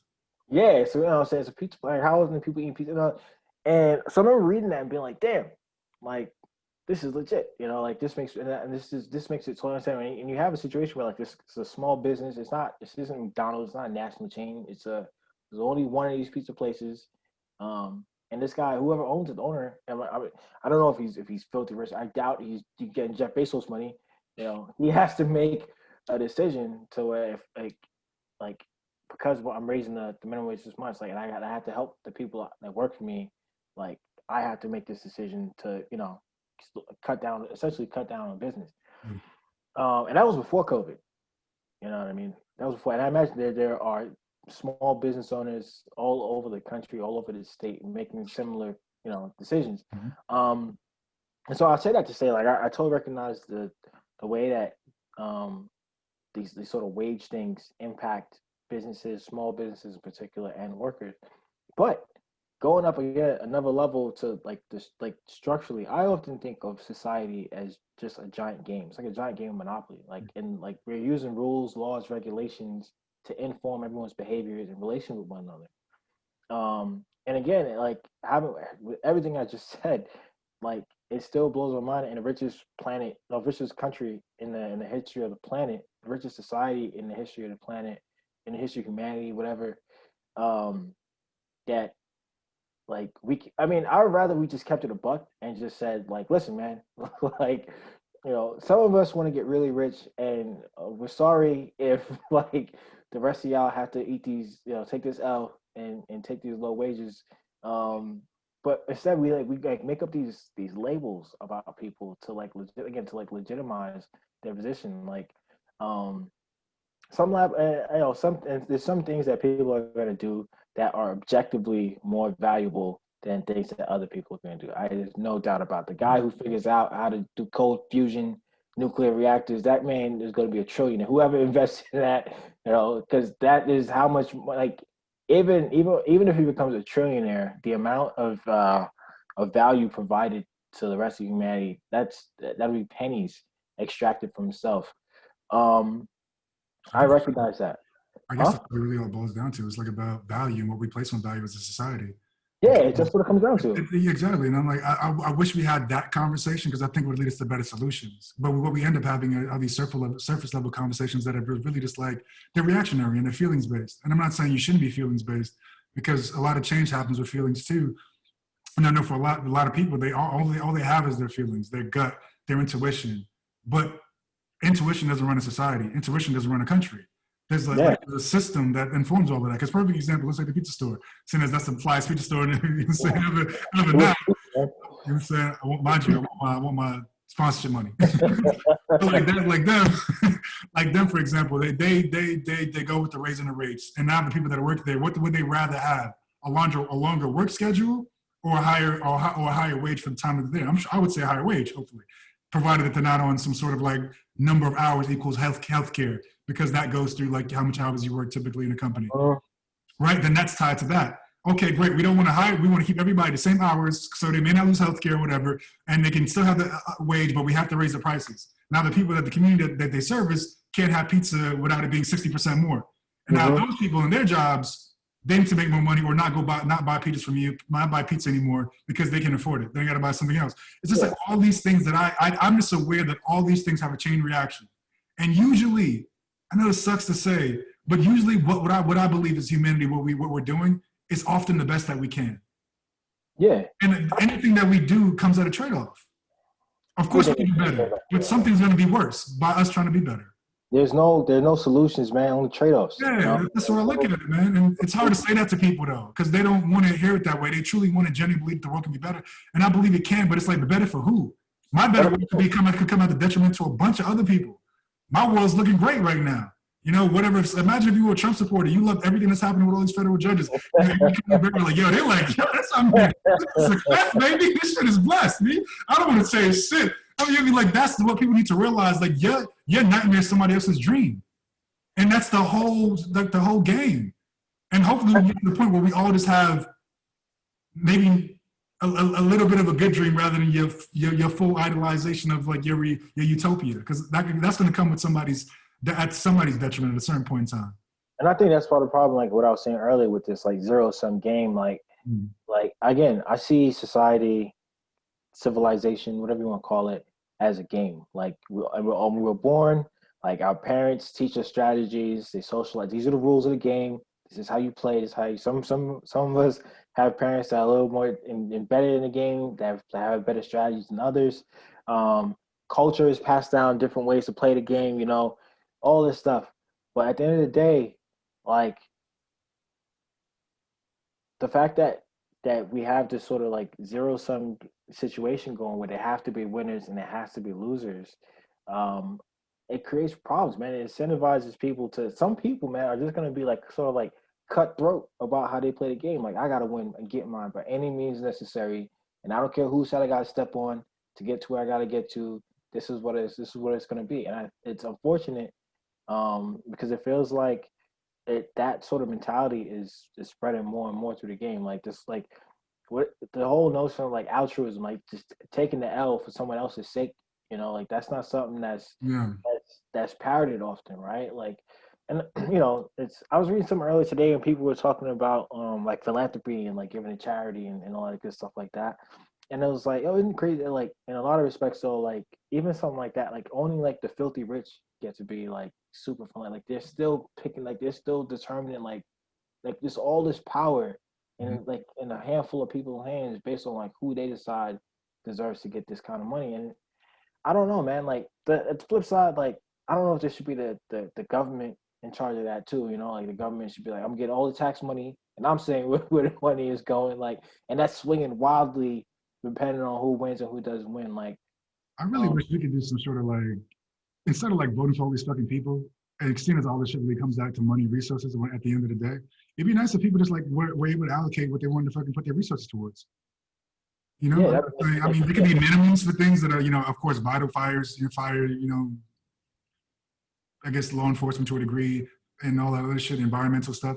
But we should be able to be like, okay, great. You got all this certain amount of money. I want to put 25% of my taxes to the education, 25% of my taxes to this, 25% of my taxes to roads or whatever. Maybe that wouldn't be the most equitable way, but I mean, shit, we might need something new soon. So we might. but the thing about it is that, like, but that's perfect though, because I feel like there's this whole idea of like the um like when you scale it up like statistically, right? Like what's going to end up happening is that the majority of people are going to end up putting like the normal distribution, like the bell curve, like the money is going to end up being spent in like a particular way. You know what I mean? Like you're not gonna. I don't think you'd have these crazy shortfalls, and you might end up having like more efficient outcomes than just having a handful of like elected officials determining where the money should go. Like I don't I don't trust these people, man. Like I would That's what I'm trying rather. to say. I think all these people are frauds, bro. I I mean, think we need to start AI in some of this shit. At least that's one positive benefit of AI. Like, what y'all want to do? Y'all want to do this? Y'all, the schools are fucked up. Okay, this is how much resources we need. We got to put something else down. Like, I have like a investing program that I use called M1 Finance, right?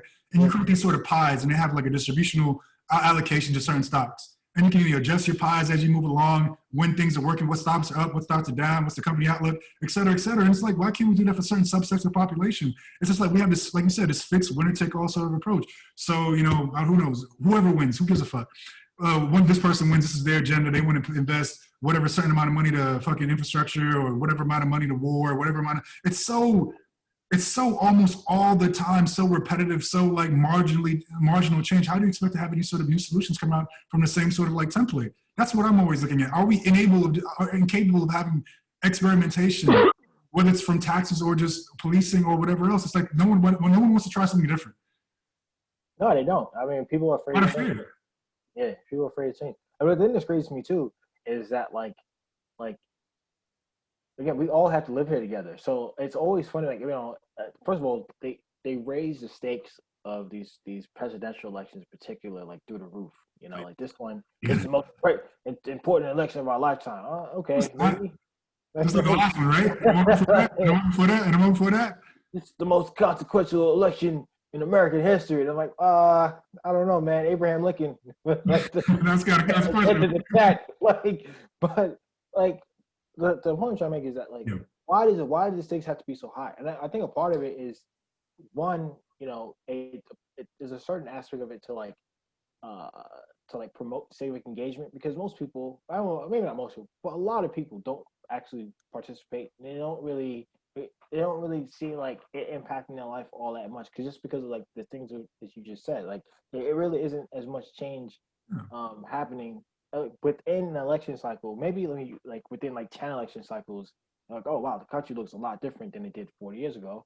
But within an individual election cycle, it happens like bit by bit by bit. And so like most people are just like, yeah, whatever, man. Like I'm just going on for the ride because the game is rigged. I'm not really doing anything. I'm not contributing anything. It's just like Particularly with a lot electoral of people. college, it's easy to feel that way. Yeah, but even beyond that, I mean, imagine somebody who is born into poverty, and like their whole family was born, and like this is what they know. Like it's not like Yeah. everybody is moving up the class ladder. Everything is going great for everybody. A lot of people are getting screwed like every year. Like again, like this whole winner take all kind of situation. Like it leaves a lot of people behind. And there's no engagement with that. It's like, or say things like, people are voting against their best interest or whatever. How do you know? Like, what is it? Like, how do you know what this? No, it's Like, the like, arrogance of that statement, man. Like, it always kills me when people say something like that. yeah, I'm sorry. No, but just the last point. I feel like if we kind of lowered the stakes a little bit, and just like raise the benefits of it, Mhm. of participating, or maybe like even something to the effect of like, why does it have to be a winner take all system? Like in the beginning of the country, it wasn't like that. It was, I think, if I remember correctly, like the winner, for this is for presidential elections, but like the winner became the president, and then the runner-up became the vice president. Exactly. And it's like, and the vice president is also the president of the Senate, so they have the swing vote. And if you had a situation like that right now, like if Hillary Clinton was the vice president, because she lost 2016, she was the vice president, like you wouldn't have Amy Coney Barrett on the Supreme Court, for example, right? You don't have to have a winner-take-all system to get like the sort of it makes it. I feel like it makes it more and more difficult to have the sort of equitable outcomes that we all claim to want. Like, it makes it increasingly difficult to arrive at consensus and compromise. I think we also need to probably just reconsider what a president should be, because I don't look at either one of these people or anyone that could be in that position. Whether it's honestly the two people that I was most like kind of moved by, as far as like, oh, that'd be a good idea, was probably Tulsi Gabbard and like Bernie Sanders. They were the most interesting. Yeah, Tulsi is the truth. You know what I mean? Like I think she's really, really level-headed, but they didn't want to get her in the paint because of course, you know, politics and bullshit and fucking corruption on both sides. But it's like, why are we even voting for a president per se? Like I'm not trying to like be in favor of like a technocracy, or what's it called, a technocracy, like technocrat run fucking government. But it's like, what if somebody got the illest economic plan, but I like another person's fucking social plan with this, or someone's view on foreign politics? Why can't I have? Why we don't even get a chance to select cabinet members? Why can't like a Jedi council of elders? I'm not trying to say. I mean, but yeah, like, you know, in a sense, yo, you go talk to China, you a China fair man. You go talk to Russia, you Russia fair man. Like we're making it seem as if it's like, again, it's a sort of like superhero complex. I want one man and one woman to come save every day. I don't want nobody to come save me because you're not the best at everything. Like it's imagine like, yo, Kanye, you're great at music. I want you to be my fucking doctor. No, I do not want you to be my fucking doctor. Go make them beats or design some clothes or whatever else you're good at. But everybody's not. There's an impossibility that one person would be that talented to do all those different jobs. I think the whole office of the presidency is like a relic of like the founding of the country when like information travels slowly and this and that. Exactly. Like, I think it's one of those things where kind of what I was saying before, even with like the civil rights movement, like there used to be this thing prior to like us all being so highly connected all the time via whether it's the internet, social media, cell phones, so like all this fast flow of information. Prior to that, information moved slowly, and I think it was one of those things where people wanted or needed like a charismatic figure to get behind or to like give all this, to cede all their authority to like this great sociologist Max Weber. He talks about this whole idea of like the differences, the different kinds of authority, and like charismatic authority is one of the most powerful ones, right? Where it's like you pick somebody, people will get behind somebody they believe in, that they like, that they look at and like project all their hopes and dreams onto. But in reality, like charismatic leaders, I mean, you I don't personally think that like Donald Trump like is the guy figuring out all the trade policy in America. Like he's not literally sitting there writing out trade agreements all night, you know. Barack Obama, for example, like as much as we talk about like the Obama administration, the immigration, the deportations, and the drone strikes, Obama wasn't flying drones. Right. And, you know, he's sitting in his room with the thing that he was like. It's one of the things where it provides us comfort to feel like, all right, like this person that I believe in is getting things done. Even if they're just like the face of a machine, you know, like of an administration. And that's the thing about it. We never vote for the fucking machine. That's why nothing ever changes. Because no one's ever talking about, are we voting with the same system? I understand the founding of the country and blah, blah, blah. Maybe those things can be changed technically. But it's like, who's voting for the person that hands, you know, Trump or Obama the papers to go bomb that place because, you know, we did the research? Like who's like? There's no conversation about who that person is in all those different sort of categories, and that's the most important person. Like the whole idea of like a shadow government, right? Like, I mean, even like having worked at like a think tank and stuff like that, and like you see like again like the sausage making party, man. Like you see like how it really works behind the scenes, and like who's the person drafting tax policy? It's not the president. The president doesn't know shit about taxes. Like how could he? You know what I mean? He's a politician. Like, his whole game in life is to figure out how to be the best politician possible. But then there's some weird fucking like, what I don't understand about, like, we all know that, at least we should. But then there's some weird like scene or stage or propaganda of like him at the table with his boys. And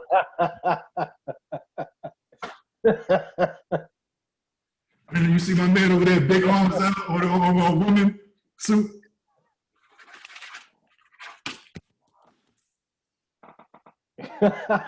He done did something.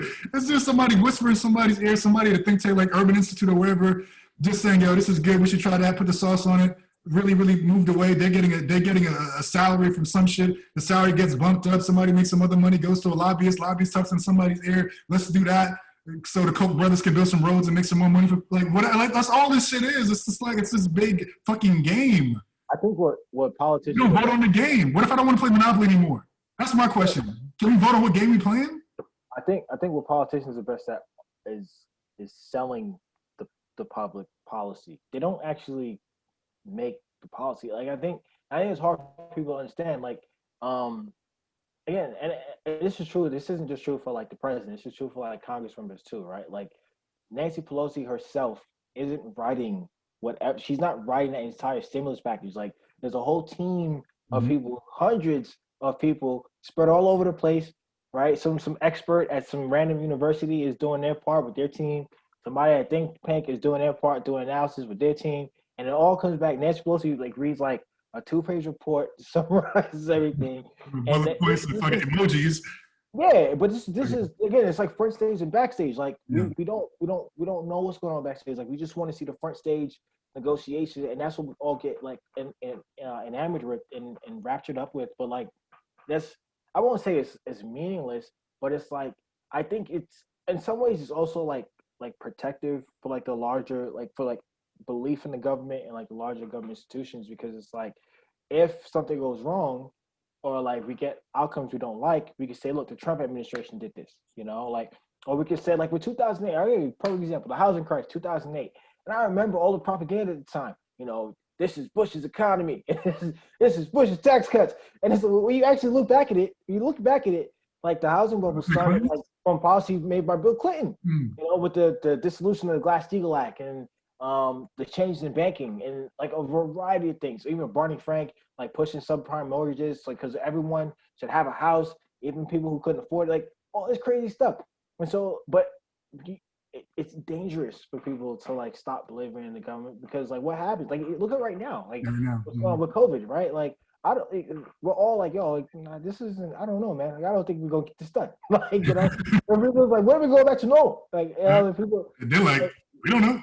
You know, everybody, you know. So it's been demystifying. The illusion of like, this illusion of all seeing, all doing, all able has been removed during this one particular period. Yeah. Trump, I feel like that's actually been will be Trump's legacy. He's removed he's demystified the position of president and the position of America as this all-knowing, infallible like country and thing. Yeah, the veneer. It was actually my boy sent me an article in the New York Times by it was an op-ed piece by Frank Bruni, who's one of the opinion writers at the Times. I have not liked the New York Times opinion section for quite some time now, actually, but I read the piece and he said something, it irritated me, because he was basically like, you know, Donald Trump is the worst thing that ever happened to America, this and that, blah, blah, blah. And like he's equating like the election of Trump with all these like past like atrocities in America, right? He's like, there's one paragraph in particular like, towards the middle where he starts talking about like, you know, I'm not saying that this is the worst time in American history. You know, we had slavery, we had the Japanese internment during World War II, but after all the dark periods in American history, we had a moment of grace. And I was like, I don't know about that, sir. Like, I don't know. I wouldn't call Jim Crow a moment of grace after slavery. But his intimation was that, like, essentially the election of Joe Biden would be like a moment of grace after the catastrophe that was Donald Trump. And I remember just reading that and just being like, wow, like what? That is a stretch, brother. Like, and I'm like, I mean, maybe that's true, but suppose it's not. Suppose, you know. I won't lie. That's the reason why, again, I'm not a Trump supporter. I'm just not a supporter of neither one of these motherfuckers. But it's just like, I would like Joe Biden to win to remove this illusion that either side can get the shit done. Because to me, I want a new template. I want a new consideration of what we're doing. So I want Joe Biden to win. Obviously, I think Trump turns the heat up on a lot of things because he just don't give a fuck. He won't even do us the kindness of his lying to us, which I believe is really his long stand. Again, that will be his legacy. The illusion of this fucking like stoic sort of way we go about things. Like he's a dirtbag economist, and that's what most presidents actually are. You know what I mean? That's the thing about him. He's no different from all these people. He just doesn't act as if he is. All these people in the Biden situations, like all these people are the same. All of these people are the same. That's what I'm trying to let people understand. All he is, he just doesn't give a fuck enough to lie to you about it. And that's actually why some people do like him, because they feel like they're not being conned. Like he's an asshole, he's a jerk, he don't give a fuck, he's for himself, he grew up. Good. At least he's saying it. He's not reading you lies from a teleprompter. Support, by the way. I need to say that at every stage. No, but yeah, he's not reading the lies from a teleprompter. Like people like the authenticity of his speech pattern and stuff like that. Like I will say, like one of the things that always struck me about Trump is like he speaks in a way that is more natural in a way, like it's all like you're repeating himself, stuff like that. But I think one of the things, like people hate how he talks and stuff like that, but it's because we've become so accustomed to every politician reading off a teleprompter, like a scripted speech that they've practiced for hours to us, and having the shift in the movement and the smile. And I mean, I'm sure if you sometimes I wish I could read a teleprompter, because you could probably see like pause for applause, shift to the other side, stun on them, give them the good smile. Like I'm sure they're putting these things in the prompter, and it's like sometimes it's a fucking movie, man. Yeah, it's literally like, and so like I think people that's also bear in mind. I truly believe that Donald Trump probably has like index cards or like talking points, but just not a teleprompter. But like it's just fascinating because so I just there's just so many things that, like you said, he's kind of like gripped the veneer away to where we can see we have serious problems in this country. So the shit we're talking about today that was supposed to have been solved after 2008. We were told about inequality in this country since 2000 to before 2008. But 2008, the Democrats said we on it. This inequality is out of control. And we're going to take on the fat cats of Wall Street. The fat cats of Wall Street are fatter than they've ever been. Like, yeah, they've seen incredible gains even after the pandemic shit went to all-time highs. It's like ain't nothing all time. Well, I mean, what happens when you close all the small businesses and people still got to eat? Right. The only way I can eat is if I order my shit on Uber Eats. Amazon. The only way I can eat is or Amazon. The only way I can get stuff from a store, I can't go to like my local mom and pop fruit stand. I gotta go to the supermarket. I gotta go to Whole Foods to get the fresh produce. Like, and that's the unintended consequences. I'm sorry. Yeah. No, you're good. That's the thing that frustrates me about it all. That's the thing that gets me so worked up about this time around, is that at least in 2008 they could lie to us and tell us, this happened because the poor people buying houses they couldn't afford. Look at them. This is nobody's fault that this is happening right now. What's going on to a lot of these people? Like, you got people who are back on rent months. They owe months and months of rent on the brink of eviction. Like, by no fault of their own. Some of these people, if it was left up to them, they would go back to what COVID or not. They wouldn't care, like, because they want to feed their families. They want to do what they have to. They want to run their business. You got people talking about they want to open their hair salon, their barbershop, because they just love being even in COVID. Like, there's all I don't know who's going to get the haircuts who getting the fresh lineups right now in the COVID. I gotta do it, man. Gotta get my OnlyFans looking right. Gotta look right. I'm gonna pay my bills and my OnlyFans ain't popping. I gotta that's hilarious. My OnlyFans, dude. But for real, man, it's like that's the thing that kills me about this time. It's like we're in a situation that no one on the ground can be blamed for this. There's no regular mom and pop person that did something wrong that brought this upon themselves. You can't even say that this is I mean, at least back in 2008, you can talk about this is Bush's tax cuts and stuff like that. It's not even that this time. This was a genuine catastrophe. That even if you say it could have been handled better, or it just goes to show again, like. There are no good solutions to this. There's that's why it's funny when everybody's always talking about the coronavirus thing and what you've done differently. No matter what anybody says, there wouldn't have been the right solution. We're gonna keep it all open. Then people died, and you to blame all the debts on whoever. We're gonna close it all. Then the economy's ruined. That's why it was a perfect fucking thing. I don't even want to get into what I truly believe about some of these things, but it was like the inescapable truth. I'm sorry. My question too with that, what you just said too, though, is like, let's say like only 80,000 people had died at this point. Would we be like, yo, that's a success? No. What I'm saying? No. 2 would have been too much, is what I'm realizing.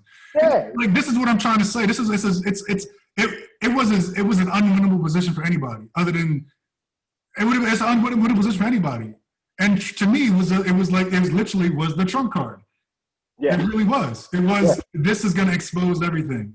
And it doesn't matter what you open, no matter who opens it up, doesn't matter what state you talk about. It was something that was always going to be held against anybody. And again, like I'm saying this to somebody who doesn't give a fuck about Trump or either one of these motherfuckers. I wouldn't vote for this person. I'm not And even a also, citizen to be able to vote, but it's like this is what I'm trying to say when it comes to this. And I'll make that final point. It really doesn't matter what anyone was going to do. It was going to be a failure of government, a failure of competence, no matter who it was, irrespective of who's in place. Like Joe Biden got no great idea for this shit. Because what about the economy? What about then? It's always going to be people who have enough of a say so to make this look horrible. or even like the national mask mandate, or like a national. First of all, it's unconstitutional. But even if it was, who's going to enforce that? You want to send the FBI? You know, Right. Fed running down on people. Where's your mask at? Like, Or fine people $20,000 when they have no money, they don't have money for rent. Like, what are you doing? And what's crazy when this stuff first started, you know, and it was all the mask mandates. First of all, like in New York City, NYPD was running down on people in the hood, and you're not socially distancing and yoking people up, and there's all this like outrage because like you see pictures of you know affluent white folks in Central Park living their best life. Oh shit! I'm like, what is that? And it was like this is My in mask, the by same the way. city. Yeah, This is in the same city, and like nobody's running down on those people, but you're gonna run down on somebody in the hood sitting on their stoop, minding their business. right. You know, you're not socially sitting on the stoop. So it goes back to this whole idea. Like you can say, I always say, you know, it's kind of like I call it like the grandparent effect, where it's like the people who are not in power, who don't have any responsibility, it doesn't matter. You can say whatever you want. Like when you're a grandparent, you can give your grandkid all the sweets in the world. You don't have to be the bad guy and say no, because you don't actually have to raise a kid. You know. So when their parents come and say no, you can't have no more of that, they can throw the tantrum with the parents, and you feel good. Like yeah, you know, I'm giving all the sweets. And it's the same thing with this, where it's like you could promise to the whole world, you know, yeah, you know what I'm saying. If I was president, you know, I'd do this and I would do that. But it doesn't matter what you would do because you're not. You can't. And by the time you could, it's gonna be a completely different situation. Exactly. You know, we can't live in some magical fantasy world where, you know, if Joe Biden was president in February, none of this would be happening. It's not real. Like, you It's know not what I mean? real. It's not real. Like, it would have still been everything that it is right now because every state would have acted the same exact way. People would have acted the same exact way. We would have still had the mask issue. It doesn't matter. There's just certain things that I believe are inevitable. Dude, there's like This was an inevitability. like 60,000 people died in New York State. You know what I'm saying? I mean, and then it's like the inconsistency of saying, this is what I want. I don't have to agree with somebody. I don't have to like somebody, but I don't have to be stupid in discussing them. There were things that he did close the borders. Great. Good job for you. He didn't encourage mask usage when nobody was. When people said it was good to do, he didn't encourage it. Bad for you. It's just like, it doesn't matter what you do. Like no one had all the information. Everybody wants to retroactively act like they had all the information when it started, and no one did. Everybody's trying to do the best that they fucking can. And that's the They thing. don't understand the tribalism when it comes to that. And that's the thing. Like again, like when we talk about like this, like you're also like erasing the efforts of people on the ground. Like you could say, oh, the president should have did this, president should have did that, but like, what about the actual people and local, like on the ground, real time, real like people, kind of what you're saying, where some people made decisions. You know, I'm still gonna go to the bar tonight, baby. You know what I'm saying? Like, is Donald Trump supposed to be at the door at the bouncer? You know what I'm saying?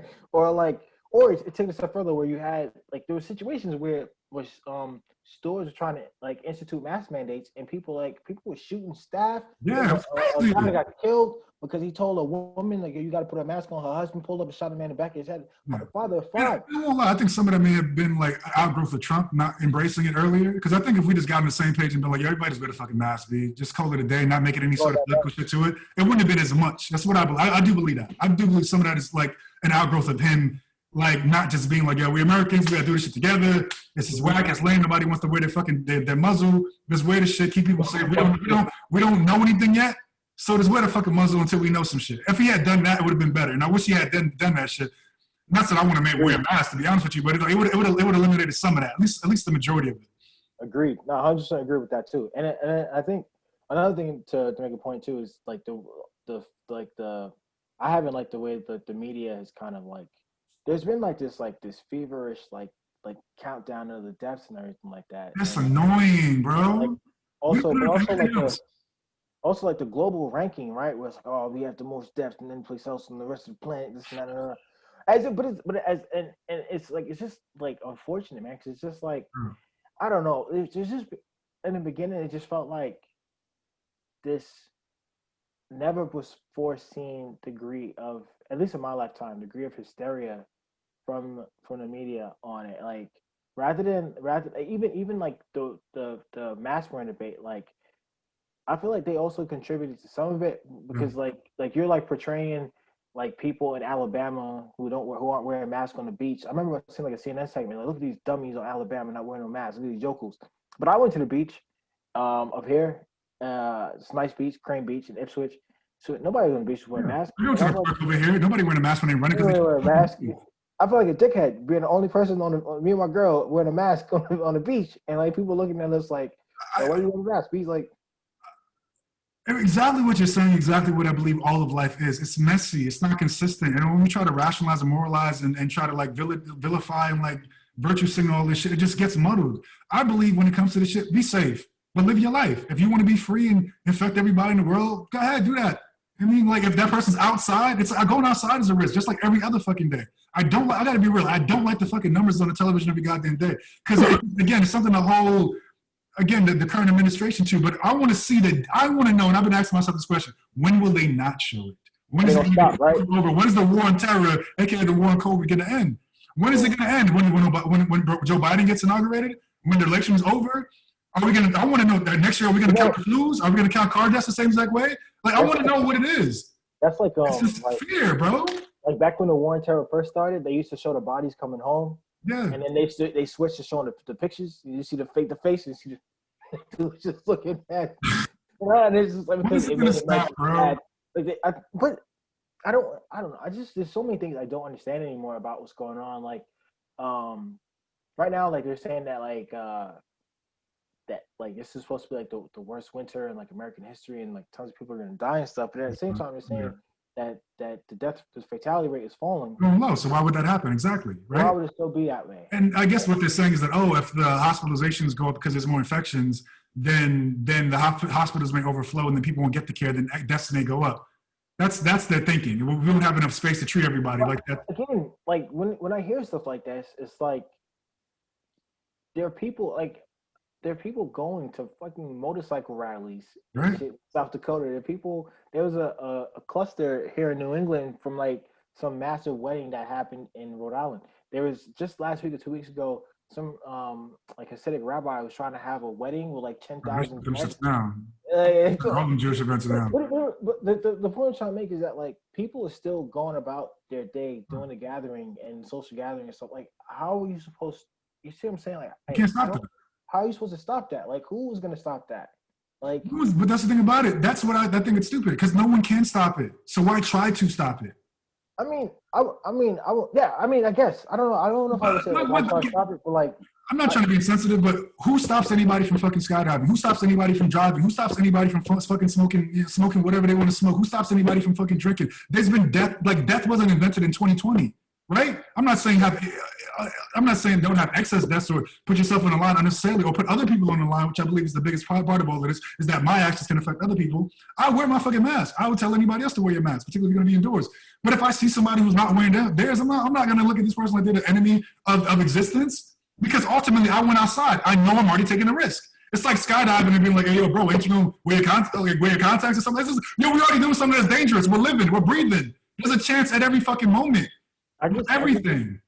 I just don't get it. Like, because like, on a certain level, like I just don't understand like how you supposed to like. I even asked my girl the other day, like, I would really what would help me more than telling me like cases are rising or something like that, it's like telling me like how are people actually getting sick? Yes. You know, like if I found out that like people getting sick because like this shit is in supermarkets or something like that, I'm like, damn, that's fucked up. Like, you know, people somebody just go to the supermarket, living their best life, trying to feed their family, and they got. This is messed up. If I found out somebody was getting sick at work or something like that, I'm like, damn, we should, you know. But if I find out like here, I had a friend tell me that somebody was inviting her to go to the club in Boston, and I was like, what? Like, this clubs are open? And she's like, yeah, like as long as check this out. As long as you serve food, you can open. Like, now you tell me. There's no like, consistency to shit. That doesn't make any sense. Like, if people going to the gyms, like I haven't gone to, you know, I love to go in the gym. I hit the gym all the time. I spent all this money investing in like developing the home gym. I got the kettlebells, I got the dip bar, I got the bag. Expensive, but I'm like, I'm never going to the gym. I know there's not gonna be a vaccine for a minute. I know it's gonna be a minute before we can get back to the gym. So I said, you know what? Like the money I would have put towards gym membership, I'll just invest in the crib and like have the home gym set up because I don't know when it's gonna be safe to go back to the gym. Because you know, gyms are all indoors. You know what I mean? Like, even if I wear a mask in the gym, I mean, do I really want to be sitting there, breathing through the surgical? You know what I mean? Like, I don't trust myself. I'm gonna take it off, drink my water. You know what I mean? I, But I just, like, the point I'm trying to make is that like they're every day people are making decisions, and like is even with the mask mandate, like are there people who are wearing masks who are getting sick? Like it would be so much more helpful to like help people, because you're not helping anybody by just saying, exactly. oh, cases are going up today. What would be more helpful is like, yo, these are the contexts that cases are going up in. This is what Mhm. we know so far. There's people who swear up and down they had masks on when they were outdoors and they Mhm. still got sick. This and that. Like something like that would be far more useful than just Yeah. saying cases are going up. This city is in the red zone. That city is in the red zone. Mhm. Like I was even when I saw the thing, South Dakota and North Dakota, like they're going through it right now. They have the highest rates of COVID. Da, da, da. First of all, like nobody, like almost nobody in North Dakota and South Dakota. That's Yeah, number one. Number two, there's very, there's like a preponderance of native reservations are in both of those states, and like those are some of the most disadvantaged, marginalized communities in this country. And I haven't heard, like, when you turn on the news, like, oh yeah, South Dakota is through the roof, but I haven't heard them saying like, COVID is ravishing Native American reservations, like if that's the case or not, which I imagine it probably I heard it is. early in the summer, but they haven't gone. I remember the Navajo Nation was on TV on Yeah, in the TV, beginning they were or not saying the recently. race and stuff, but like if just by extrapolation, given the size, like if you're gonna so many Native Americans and so many Native reservations are in North and South Dakota, and I just imagine that they're probably being, even as the rates are rising in those states, they're probably overrepresented in those rates. Mhm. But we're not hearing like discussions of that or anything. It's just everything is about the numbers. It's just we just got, well, how many homeless people are getting Because COVID? Like, it's not about real giving. It's not about giving people tools. It's not about giving people information. It's about giving people reaction. It's like no one tells you what you should take. What sort of like supplements can you take to potentially like mitigate the factors? No one tells you what you should do in the event. I've never gone to watch any show, and I was like consuming news obsessively for like a 4 to 5 month period. Then I had to put the shit down and walk away because it wasn't doing anything for my mental health. There's nothing that's there's nothing helpful about this shit. It's just right. reactionary to create division, to create fucking sides for people to draw on. Because it's. I mean, you watch the movie, probably The Social Dilemma on Netflix, and what they said is what these people do is, with the algorithms, is exactly what these people do when it comes to news coverage. They don't give you news that's going to give you information so you can stop going to get it. No, they give you shit that's going to It's fuel coming back because they're selling you viewership. ads. Yeah, Look at sure. this number on the side of the screen. Every time you watch it, you're like tuned in to be like looking for the number down. You want to go back tomorrow to see what the number is, to see if it's higher, which is obviously are people dying. It becomes a fucking game that people get addicted to rather than something they can cure themselves from. I'm not I saying think, the disease has a cure at the moment, but it's like the idea of having information to give you more confidence and be able to navigate your work. well, one thing, so two things to that. One, like I agree with you wholesale on the social media and like news media thing in general, where it's like these are ad delivery vehicles first and Mm-hmm. foremost, right? That's why they're Mm-hmm. free, because like they're not you're the product and the consumer at once. Like they're selling your information or your viewership to advertising companies, right? So I got to look on when I turn on CNN and they're telling me how the sky is falling, and I'm like, oh no, the sky is falling. Well, wait, be back after this break to tell you more about how the It's like sky is falling. falling. And then I gotta watch this pharmaceutical ad, about whatever, How to save the sky? How to save the sky from falling? yeah. If you're struggling with depression, like here we It's go. sky Like, falling syndrome. Spend 99.99 and the sky won't fall anymore. Oh, then um, but you didn't buy this pharmaceutical. Next commercial, the sky is still falling. Buy the product. Next commercial, the sky is falling. but then as an addendum to that, like Yeah. one of the things that I also found interesting, is that like this relentless focus on the fatalities, and not giving people like a Percentages. percentage. Exactly. Yeah, giving you the raw The numbers. percentage make you less inclined to be fucking The terrified. percentage they said well, and this thing began. I remember like early, like even before like it was really getting in America like that, like back in Italy, and they're like, "Yo, it's killing like 6% of the population." I was like, "What?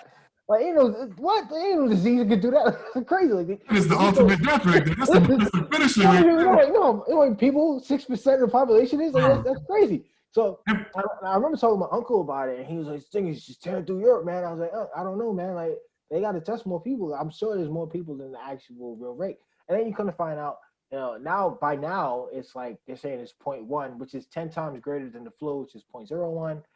So it's nothing to scoff at, but that that's a lot different. but that's context though. Yeah, but that's That's a lot context. different than telling people 6% of the population. When And, this thing first started, they said millions of people are going to die. yeah. If you go down to 0.1%, that doesn't get you to the tens of millions or the hundreds of millions of people that's going to get it and stuff like that. So it's just weird, man. Like yeah, I'm sorry, go ahead.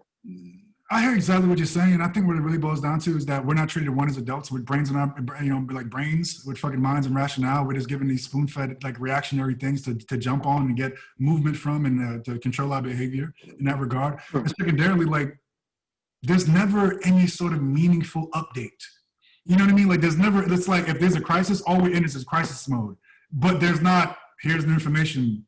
Here's new information that you can use for your everyday. It's like Lori Beth Denberg with vital information for your everyday life, like that, all that series. And it's like, I want that. You know what I mean? That's why I go to these alternative sources like Joe Rogan and other people like that who have on, academics. Not that they have the fucking truth, but at least they're like the first time I saw Michael Osterholm, who was like the first time anyone was talking about what's going to happen here, was on Joe Rogan's show, not NBC or CNN, Fox, or whatever the fuck it is.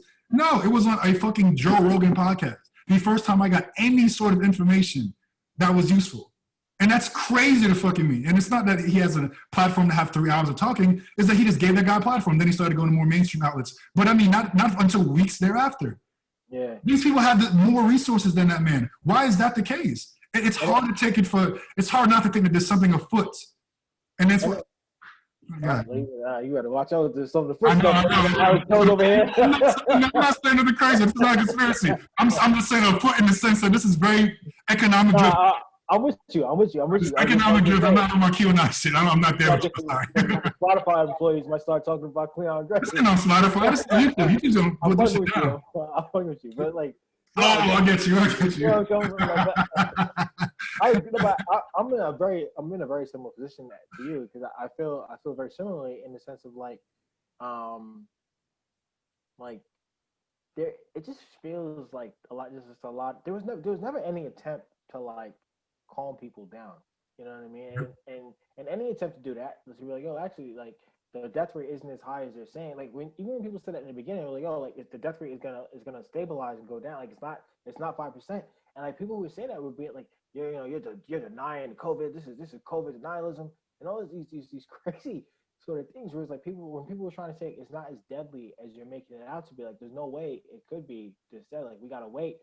Or when people were comparing the rates to what you saw in like Asia, like in South Korea, they got it under control pretty quickly, and they had. It turns out like the rate that they put out, like, was that 0.1 to 0.2%. Mm-hmm. Like that was actually the legitimate rate. But over here, any attempts to say like that's probably the right rate was like, no, you're crazy. It's probably way worse. So there's this fear mongering, the intensity of it, like not telling people the fact that we haven't focused on the reality. Like the overall majority of people are asymptomatic. Like that is all gone away. Bro. And that's why I don't begrudge people's behaviors when they don't want to wear a mask or they don't want to do whatever. Because if someone tells you have a 0.1%, and mind you, it's probably potentially even lower or higher, whatever, who's the fuck. But a 0.1% rate of doing something, your behavior wouldn't dramatically change as we've changed it. You wouldn't close as much. You wouldn't have businesses shut and go out of business forever. I'm not saying we had the information when it started, but there was no attempt to say, hey, this may not have been as fucking deadly as we thought. The numbers are coming in. It may not be that deep. Places where you can spread out, let's reopen over here, do it in a smart way. We don't have to shut it. Like that conversation was had. And no one cannot fucking tell me that wasn't politically motivated. It was. Let's just be honest. You can hate fucking Trump, but don't have to deny the fact that shit was politically motivated. I can say that as somebody who would never vote for him.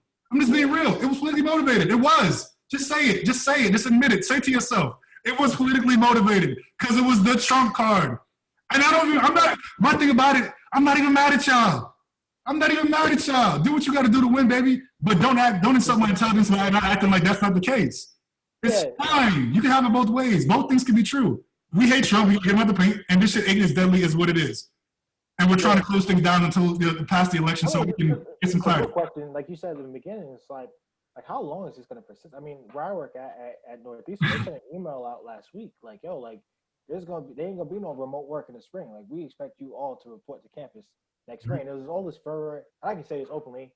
I hope not without any kind of reprisal. I would both get shut down after this. Like this wasn't even messing at worst. This is definitely tougher down. I just want everybody to know that this is not the worst. I say that without any reprisal because there was an article in the Boston Globe, and then like an anonymous professor put out an open letter last night or yesterday in the school newspaper to the students, essentially saying like, yo, like we shouldn't be reopening, da, da, da. Mm. But one of the, it's an odd thing to signal. On the one hand, you're telling everyone, hey, this is gonna be, and mind you, like Northeastern has one of the models that the White House has been using and like the media has been using. Northeastern, the IMHE model, this is some imperial colleges like that, but whatever. Northeastern has one of the models that's been being used, and the Northeastern's model has actually been pretty accurate. So it's kind of odd on the one hand to have a model telling people, hey, this is going to be one of the deadliest winters, like one of the most horrific winters in American history.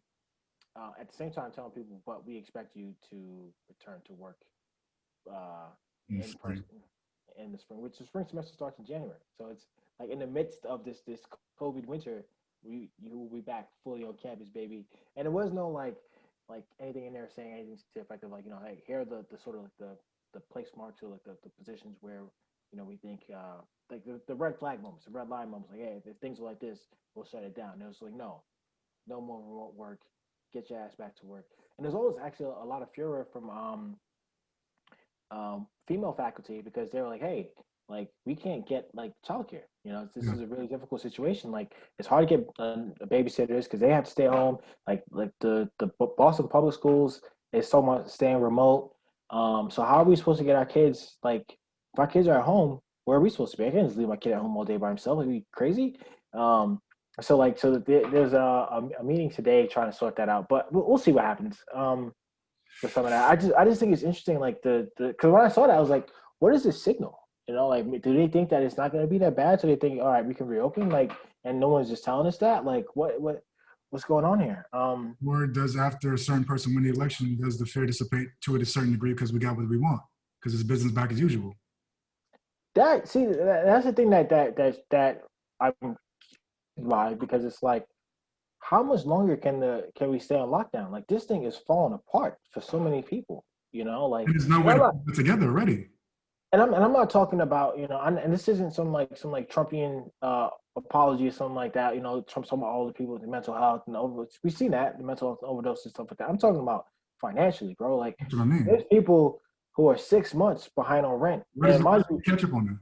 And like the landlords are just waiting to evict them. And that ends December 31st. January 1st, where we going in the snow? In the middle of the winter. So right? like how much longer can this be sustained? Like, and there's not going to be a vaccine next. Like, we're not talking about stimulus. They're not talking about like anything, any sort of remedy to salute us, like to solve all of this shit. All we keep doing is getting.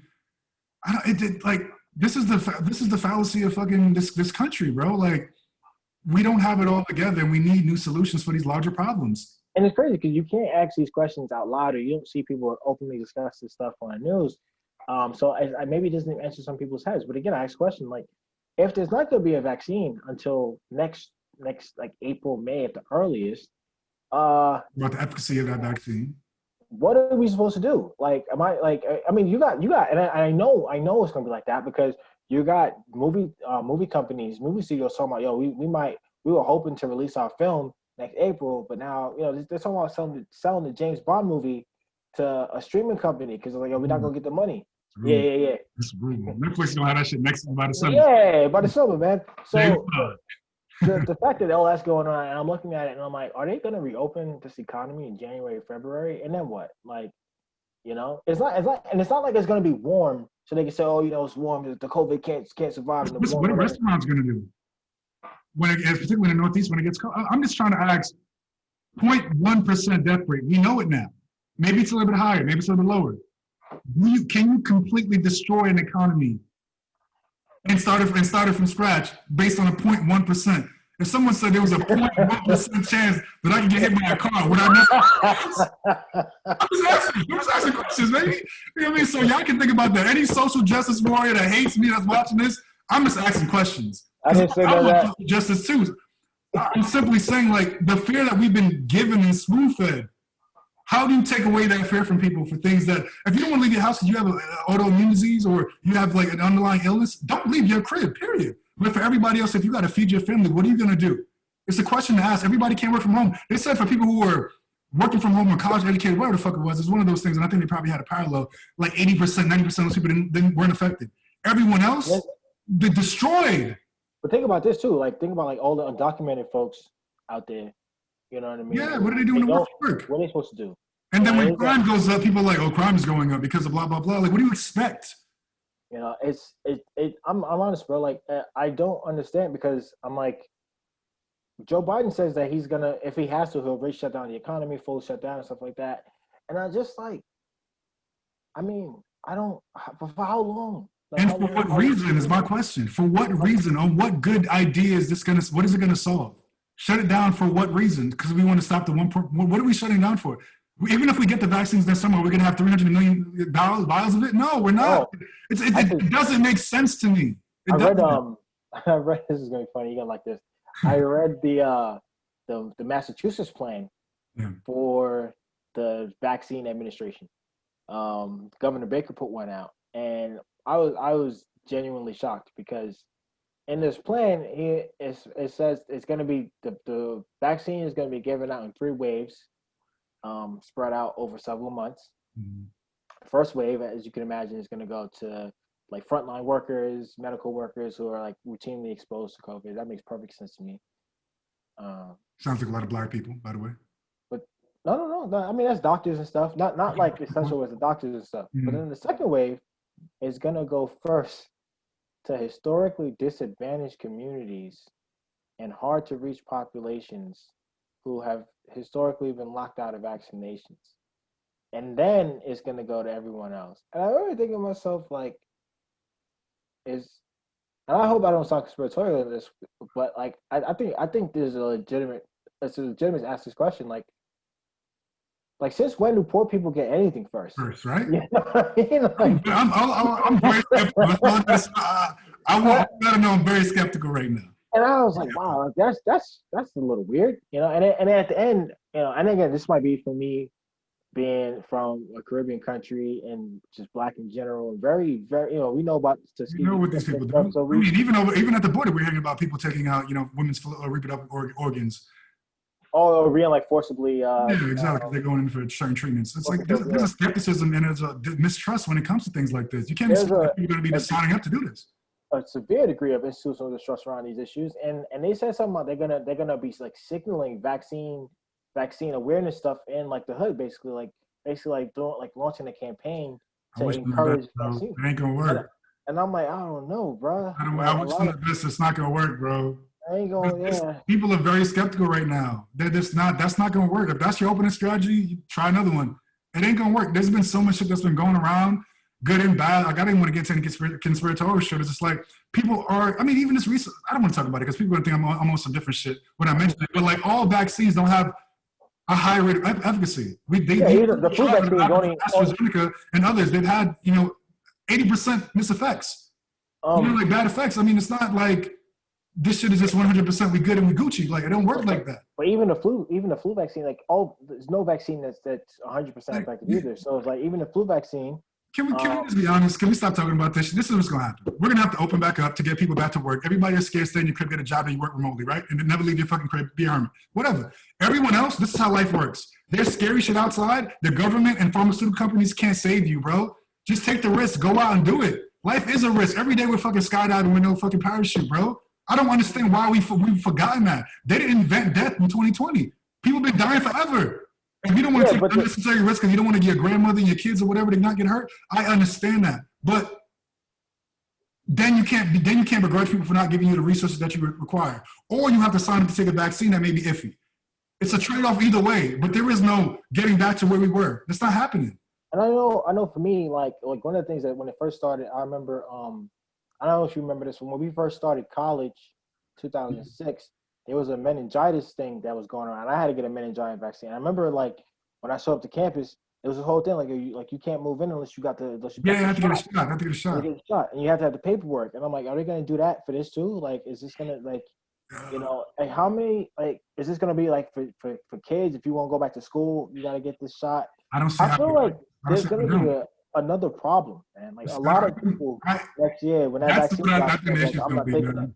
Like, okay, bring your screen down a little bit too. I see, I can really see a chip, but I think that's going to be the issue. It's like this is going to create a whole new scare. It's not about like being anti-vaxxers. It's like vaccine, the life cycle tends to be much longer than what we're currently under. It's not like a 1 year return. And I understand like technology's improved it's just going to be very difficult to say that people are going to sign up for that willingly, and it's going to create a conflict, particularly when it comes to people's kids, because people are iffy to begin with. But I don't see how they do it otherwise. If they hyped it up this much, they can't just be like, "Nah, we good. Go back to what it is now." There's also a distinct possibility. First of all, I hope I'm not putting misinformation out there. So I'm going to preface this by saying I'm not entirely sure, but I read this in pretty sure it's a journal article. I'm pretty sure it's a peer review journal article, but it's something to the effect of like, to date there hasn't been an effective vaccine for a coronavirus. I heard that as well. Yes. And it's there also isn't like a vaccine for like the common cold. Yeah, there is. People were saying, I think even Anthony Fauci has said this, that there's a possibility that this might become seasonal, like the cold or the flu season. Yep. Or even if you do get a vaccine, the vaccine might have to be given in multiple doses, like multiple times, and then possibly every year. Yeah, and you have to, we might have to get the vaccine like first shot, then another shot 3 months later, and another one. So we don't even know. Like, this is what's so crazy about this, and it's like, good luck. How much longer can we stay closed? Is the question. Like, for good real, luck, like, bro. Good luck. I'm not saying this. I'm saying this as someone who works remotely. It's kind of funny because like as an academic, I've largely worked from home. Except for when I'm out in the field collecting data. Like, I've largely been able to work from home, reading and writing stuff like that. So it's not like I'm saying let's reopen the economy so I could go back to getting my haircuts. Like, I work from home as well. So like, I'm saying this as somebody who's not even affected by this shit. We can stay close and I wouldn't be affected. It's just not gonna work though. Yeah, it's really questionable, man. And what you're saying, I think there's a danger, man. Like if like Joe Biden gets in and then like 2 weeks later he's like, "All right, baby, it's time to reopen this economy." I think a lot of people gonna be like, "Yo, what are you doing, bro?" Like, I feel like first of all, there's gonna be people on the left that are like, "Yo, we shouldn't reopen Joe." And there's gonna be people on the right. Donald Trump is just gonna disappear into the night. He's gonna be running his fucking mouth on Twitter. Sleepy Joe wants to reopen the economy now. They're talking all this shit. It's gonna be all these people like it's gonna be chaos. It's gonna be chaos. This is what happens when you feed people fear and not solutions. When you try to take the fear away, you can't, because all they know is fear. All they know is fear. You can't all of a sudden create a bunch of docile, hermified, broken people, and then all of a sudden, like, we need you guys to be strong. go out into the dark night. Don't you like? You remember? I showed my girl this when this first started. But do you remember the Boone? First of all, I want the Boone not to come back, man. I hope Aaron Magruder is on it. Oh, but yeah. the chicken, the fried chicken. And this is really what's happening though. Like, remember when? What's that shit? Remember he had the thing with Obama, and Obama was in the bunker, and he was like, "Yo, hello, American people, this and that," and me, Michelle, Malia, Sasha, and Bo are doing just fine. I remember this. It was so funny, and I think about it now, like, just reflect on it, because it was like predictive. It was almost prophetic, bro. Like, wrong president, but like everything else, I mean, right down to the shelter in place. The hoarding. Why are you saying this? I am not in any way, shape, or form a conspiracy theorist, right? These are just what is the logical outcome of what's already been established. That's all I'm saying. I'm not saying anything about anything else like that. I'm not on weird blogs and Reddits and chants and billboard. I'm not. I'm just thinking, 5G. Okay, so here where we are. How do we get to the other side? And none of the solutions on the other side make sense to me. They don't. I mean, even other thing that's coming next year is all this talk, on the left, and I include myself in this as a person on the left, but I think there needs to be some serious stimulus. Like, there needs to be. There needs to be. People need something. But I already heard Joe Biden, man. I heard him say this, bro. Like, he said some shit like, we're not gonna be able to do that much when I get in office because the cookie jar is empty or some shit like that. Like Trump had ran up the deficit. And it was some funny shit, and I was like, "What?" Like, interesting, man. And then these are the people y'all voted for, man. I'm not a U.S. citizen, so everything I say you can throw away. You look at all the all this, like, New York City is in is in the red zone, like in the budget red. Like, they're gonna have to make significant cuts. They're talking about firing tens of thousands of teachers next summer. And I don't know how New York City comes back. I was reading an article earlier from the Gothamist. And it was about New York City. They're trying to come up with some kind of scheme to tax the holy hell out of billionaires. For all the billionaires, just like, yo, we just gonna leave. Like, you're not gonna tax. Yeah, exactly. I'm getting out of here. Like, you can't do that. And I don't know how they're gonna get out this hole. You got all these people. Like they say you can't even get a U-Haul truck right now in New York because so many people are leaving. You know what I mean? Like, why would you stay in New York right now? Like, why? Like, if everything is shut down, like you can't go no place. And you're paying these astronomical rents to live in a box. Why would you do that? Like, you can go live in the burbs for Bro, like, cheaper. and I'll tell you, we haven't had a discussion. I'm thinking about getting. I didn't live in New York. I moved before all of this shit even happened. Yeah, Before you're this from thing happened Jersey. in the local city, and I'm trying to move like to Texas myself, either Oh Dallas wow, or okay. Mexico City. Like that's my next destination. Like for a bunch of different reasons that make sense. But it's like, why the fuck would I stay here and pay $1,800 in rent, Yeah. $1,700 for what reason? When I can get twice a square foot and save, and pay no income tax. You know, save a couple $100 there. Have my rent be fucking a fraction of what it is. Like Joe people don't Rogan over understand. here. Like all these states need a reimagining. Like I understand that that's what people were expecting this moment to be, and it seems like we're losing the opportunity to do some actual good and make some good decisions and have some reimaginations of politics and economics. But we still need this shit. The same old ain't gonna be what gets us out of this one. That's the thing about this moment. The shit that your mama did ain't gonna be what gets us out of this one. So I hope people are really thinking like we need some solutions. Like this, the Trump, the Bidens, these motherfuckers ain't said shit to me that sound like the future. Yeah, Not the future for most of us, maybe the future for some of us, but not most of us. I And don't my get thing is it, like, man. I'm sorry, but my thing is like, I'm not doing badly. I'm okay. A couple of months go by and I don't get no money, it's gonna be a problem. I'm not that secure. I don't have like a big savings or anything like that at all. But imagine the people who are already in the deficit. I don't even know what these people are doing. Like, what are you thinking? Like, how you gonna get out? You gotta be hoping for somebody to give you a way to clear this shit all out. Months behind in rent. Well, imagine people months behind in rent. Probably credit cards probably maxed out Like because they're that. trying to hold on. You know, thinking maybe, hey, maybe this thing will clear up in the summer. Maybe this thing will clear up. I can get back to work. And then you got these fucking clowns up here talking about toupees and flies and shit. Like, I mean, come on, bro. Imagine you own a business and you thought, all right, I'm shutting down my business. That's all good and well, but I'll reopen. You know, And and there's you people know, even took that money that they're talking about. It was supposed to be like forgiven. Now it's a PPE. loan. Can Yeah, I know somebody who they took the PPE and they do work for the state, and he's telling me like, yo, I kind of got screwed because they did the thing where they had the unemployment enhancement, and it's like part of the PPE was that you were supposed to rehire 80% of your staff, and he was like, first of all, like the state regulations for the social distancing make it so that the work that these folks do, like he was somebody he does like construction stuff. And he's like, now all of a sudden you got these guys spaced out to the point where like I can't hire enough of my guys back to be on the site because it doesn't make sense. And then on top of that, like I was trying to, he was thinking maybe he could like flip guys like hours, like like get them like on a kind of cycle thing. But then what happened with that? Some of these guys, especially guys lower down, like they were basically getting more money from this unemployment enhancement than they were getting from the actual paychecks. Who wants to do construction? Right. So he ended up like kind of screwed with the PPE because he couldn't get the full 80% back. And he's like, oh, thank God I didn't take a lot of money. But it's like, oh, imagine, like, it's crazy. So many people got fucked, bro. So many people got fucked. So many businesses are over. And then we're talking about like, people, this is it. Democrats, the far left or whatever, or whoever the fuck it is. Like the whole idea is to give a better redistribution of wealth, right? We want to have a more equitable situation, which is what we all want. So we close on all these businesses in these states that you don't want to reopen. So the people, the small mom and pops, who are the people that you're trying to help, supposedly, right? They lose their businesses. They're now in more debt than they ever had in their whole fucking life.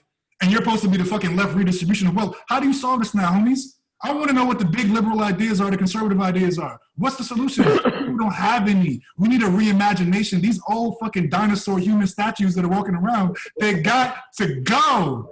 These are not the leaders of shit, bro. You see, you're unlocking me. You guys, I'm gonna put the clip back on because I'm about to act like we're not on a Zoom call. I don't want to interrupt me, bro. Let's talk about paintings. No, it's really an interesting question because again, like there are already people who have already crossed the brink of disaster. Everybody on the other side of the disaster. Like some people, honestly, I mean, it's kind of funny because even when you hear Trump talking, like, "Oh, we're gonna bounce back," no, we're not. And then you read like real like economists who are really doing the work, and like, yo, things ain't going back to like we're gonna be in the shit till like 2025, 2024, if at best. And you're like, this is like some Great Depression level shit. I told my mom, lost decade. I told my mom the other day, and she was telling me, like right down the street from us, maybe like 4 or 5 blocks from my old house, from where she lived at, they're handing out, like, there's lines wrapped around the corners in New York handing out food. People getting food out of the back of a boulder truck because I mean this is like some like New Jack City shit, man. Like it's like people handing out food out of a truck because this is how bad it's got in New York. I never would have thought 21st century we be talking about food lines like that, bread lines like that, wrapped around the block in Brooklyn, New York. Like this is some Great Depression era stuff, and I think it's one of those things where I imagine the people who lived through the Great Depression didn't know they were living through the Great Depression, and at least not at the beginning. You know what I mean? I can't imagine the people on Black Friday or whatever it was in 1929 knew that in 1939 shit would still be tight. You know what I mean? 1940 shit was gonna be rough. Yeah, they were probably politicians telling them, it's gonna Same bounce old back shit. next year. It's gonna bounce back. I should actually go read about this because I imagine that's what was going on. I look And into it as well. Yeah. right now, it's like I feel like we're in that moment. We're gonna look back at this and be like, and you know what? Like now, there's all this research now where for a long. I know when I went to high school and stuff like that, and growing up, there's all this stuff about how FDR entered the Great Depression with the New Deal and stuff like that. And then there's all this research now showing that actually a lot of stuff that FDR did made the Depression worse and extended the Depression by like several years. And it took like decades before people could do the research and really look back and see what was going on. And I imagine it's a similar thing right now where like we're probably living through this moment and it's gonna be a long, long, long time. Like our children's children are gonna look back on this shit and be like, this is where they went wrong. They fucked this whole thing up, taking this step, that step, that step, that step. Like, for us living through it right now, we don't have the sort of like the distance from it to really look at it and think objectively. Because like you said, there's a lot of emotion involved and a lot of fear and stuff like that. Also, people might just not have the actual like intellectual juice to figure out what do we do? How do we get ourselves out of this hole that we've dug ourselves? I just want to say I don't have all the fucking answers either for every single scenario, every single state, every single like the whole country as a whole. But what I do know is that people got to go back to work. You know what I mean? Like that's really what it boils down to. Like unless you're gonna be giving out checks, which is not something I heard anybody wants to do. Like so how often can you give out checks? How much of the checks are you gonna give out? How much? I mean, then ultimately you got to pay that down the road eventually anyway. I remember early again going back to what I was saying with the grandparent thing, but in the beginning, Kamala Harris and someone else, man, I think it was Ro Khanna and Congress, they were talking about giving out $2,000 a month per person. It was some astronomical money, and like it worked out. Like if you were a family of four, you could basically get 10 grand a month. And I was like, this is impossible. Like, there's no way. No, open your mind, B. Open your mind. Open your mind. I was like, why would anybody go back to work? Like if this is unfair, this is so unfair. Like because you have kids, you're gonna get this astronomical money. Like and because I don't have kids. UBI, baby. UBI, baby. You ready for it? Ah man, I don't know, man. UBI has worked, man. Anywhere they tried it, it's I don't know, man. They gotta do something. And I'd be down for UBI if it works. Yeah, I mean, I think they gotta try it someplace, see what fucking works in the state. Let's get an experiment popping because I don't see the way out of it. I mean, between the things that have gone away and that may not ever come back, you're not gonna reassess restaurants. Like you're not gonna resuscitate these things that have like gone and disappeared forever. There's certain industries that have been to this point, they just been so like destroyed and disrupted that technology just filled that hole. Oh no, we just go to blah blah blah to get that. Oh, I need you to go. I don't need you to fly over here, airlines wise, do business travel. Why would I spend 5,000 for you to get a trip and go get free food and all this other shit when you can just do that shit over Zoom? Yeah. So it's going to have to be a reimagining of like where we're going to start putting bodies to work for the future, and whether that be the Zooms and the Apples and all this other shit, Teslas and all this other shit like that. That needs to be the investment. Stop trying to go back to the past and look at the future in which we can invest in and put people there. The other thing to that is that like I think a lot of people don't really think about or recognize is the way that behaviors get sticky over time. Yeah. You know what I mean? Like it's like once you get into a routine, a habit, new set of behavior, people don't just like revert back to what they were doing before. It's the same thing with like money. Like once you start making a certain amount of money, it's hard for you to take a pay cut. Like there's a whole notion like sticky wages and stuff like that. So it's a very similar thing with behaviors and the longer we have like remote learning for kids on Zoom and stuff like that, and like people start like innovating ways to get better at that, that's going to be a new wave. Like the longer we have people not having to deal with going to the community. I just read an article in Forbes. It was saying that Americans aren't commuting as much now, so they're working more, and their productivity gains have actually gone up because for a lot of people from a lot of remote workers there goes your from home. Corporate real estate right there. Yeah, but people are also working like their like work life balance has been destroyed. So like a lot of people are working more than they would have in the past. Yeah. Um, Even if they don't feel like that because they're home and they're procrastinating differently, they're still putting in more work than they would when they're at the office. So there's all these things that's going on, man. And Damn, I know man. it's I know my girl. I actually see a million and one scenarios playing out. I know my girl. She said her company might not renew their lease.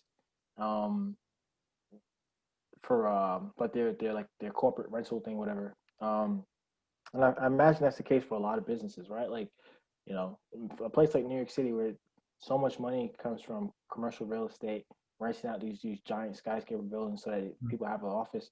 Um, what if that doesn't come back? Then like, I don't. I think the point of saying "what if" is at this point is gone. Like it's not coming back. So what are we going to do differently? I guess all those things become Amazon distribution centers or pickup centers, and they get repurposed as different types of business. And Amazon buys them at these bottom basement prices because they found they have had the money for the opportunity. But it is what it is. I don't think business is going to disappear, but we have to reimagine it. I think going back at this point, as you said, it's impossible because it's become sticky. yeah, And you add stickiness on top of fear, so we're accustomed to it, and now we're fearful of it. It's like it's going to be even more sticky. yeah, So I just don't know how you go. I don't know how you go back. I'm a fucking moron when it really boils down to it. Like I'm just a person asking questions. I mean, not even yeah, to you, and I see you doing the same exact thing. But the people who are supposed to be doing this shit, all I hear from them is these platitudes, and he's sort of like, let me massage your back rather than tell you the truth. Like, don't massage me. Get off me. Tell me what's really going on. You know what I mean? Like that's my issue with all of this shit. Everything from what we started the conversation with, from fucking the social media stuff, the platitudes, the politics, the economics, like all of this shit is just people not talking to people like they're adults, not talking to them like they have sense, saying that, well, we can't speak to people like this because they may not understand. Why don't you try to make them understand? Everybody's so keen on education, but you don't actually want to talk to people as if they're educated. Everybody got a college degree, right? Everybody graduated high school or whatever the fuck it is, right? At least talk to them like that. At least have them aspire to some higher shit. Get on some Tom Brady shit or some Michael Jordan shit. Treat people like they can be greater and maybe we can become greater. That's how I look at it. But this sort of like baby hand holding, wah wah, daddy come save me shit. I don't think that's the solution because daddy don't got the ideas for your problems because daddy's going off all bandwidth, all iOS. We need some new shit. I think I think the a good idea, a good solution for a lot of people would be a debt jubilee. Just Percent. maybe so basically like forgiving debts across the board. So and not I know there's always stuff about student loan forgiveness, but that's not enough. And they weren't first of all they weren't talking about forgiving all student loans. They're talking about like taking off like $10,000 off student loans. Which, okay, fine, but like um that's not fair because imagine you're somebody who A doesn't have student loans anymore, or you're somebody who's already paid off your student loans. Um, like that's not fair. You know what I mean? Like, so what about those people? Like, what kind of forgiveness they get? I think there's so many people. There's people who talk about putting their payroll on credit cards and stuff like that, trying to get by.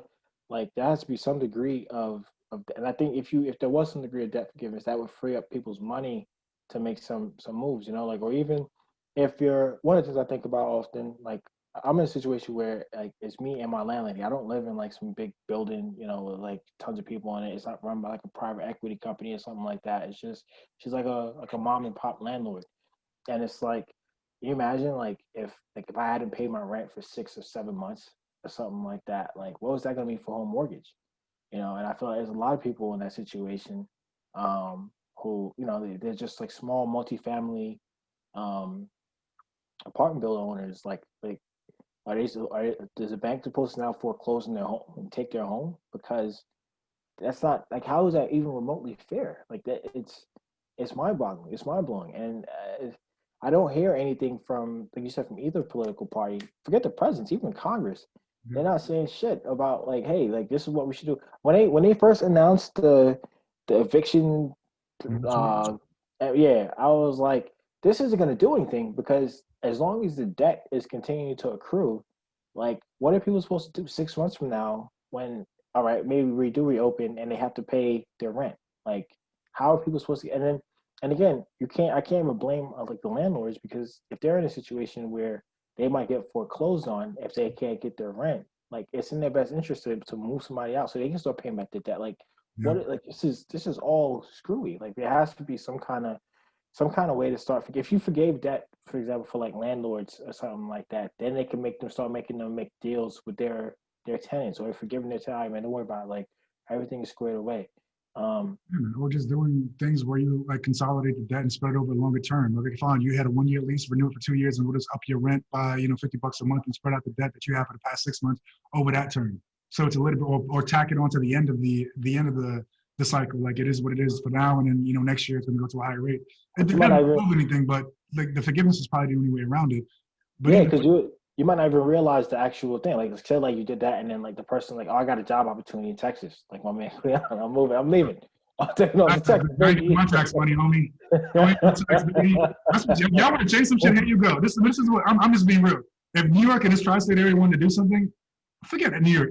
But most states, but particularly New York and California, you got to get rid of the fucking state income tax. You can tax some other shit, find some other ways, put it on property, and kill deductions and loopholes. Like, if people actually just paid what the fuck they actually were supposed to, all these rich motherfuckers, you wouldn't need all this extra redistribution of wealth. Of course, you tap it. Don't do malicious shit.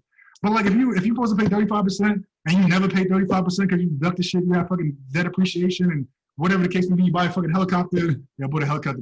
I mean, I'm losing money. What are you talking about?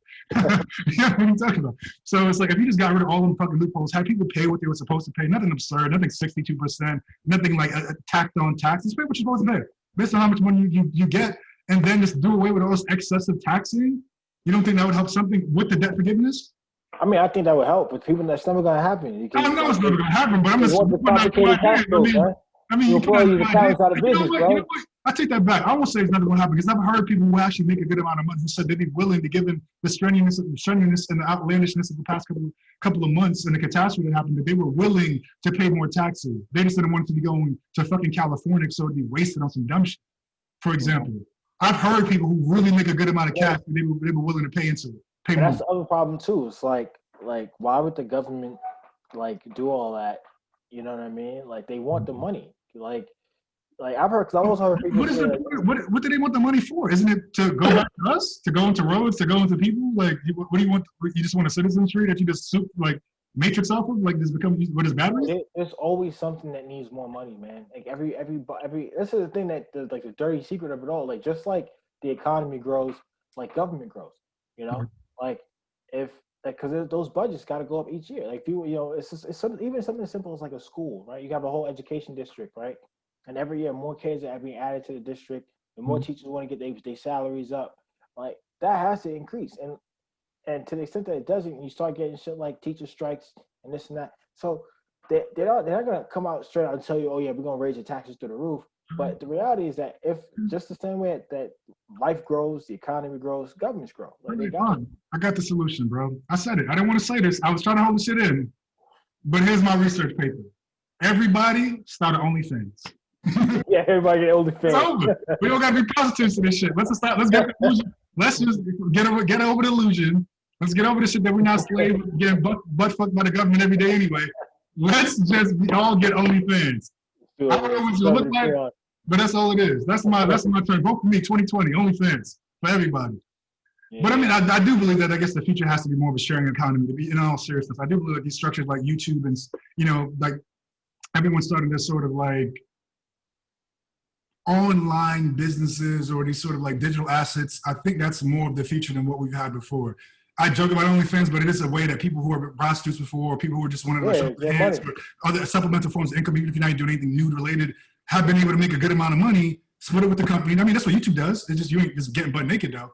Like here's 50%, put out some content. If people fuck with it, you get past a certain threshold, get money that way. It's a lot of views, obviously, but or Patreon or whatever the case may be. But if we're going to subscribe to the fact that there's only a bucket of something, then we either have to be more efficient with that bucket, or we have to get more of that bucket shared and spread around.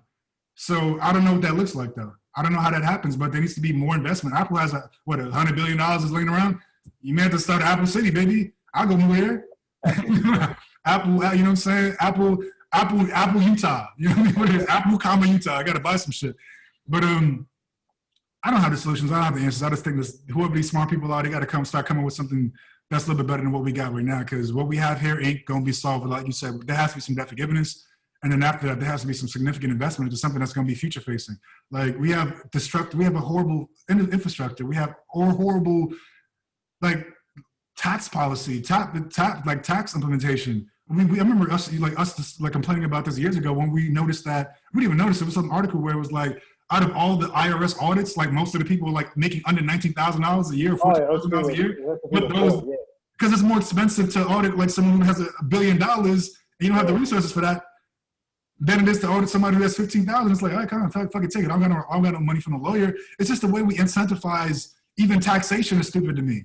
So we don't look at all the people who should be paying more because they get their money in the Cayman Islands or on, Buttfuck Island, someplace where there's tax havens, rather than we're going to go get people in the hood or people who are low income and go find them to get a G out of them rather than go get a bill out of somebody else. And that's not even about socialism. That's just about pay your fucking taxes. You make your money.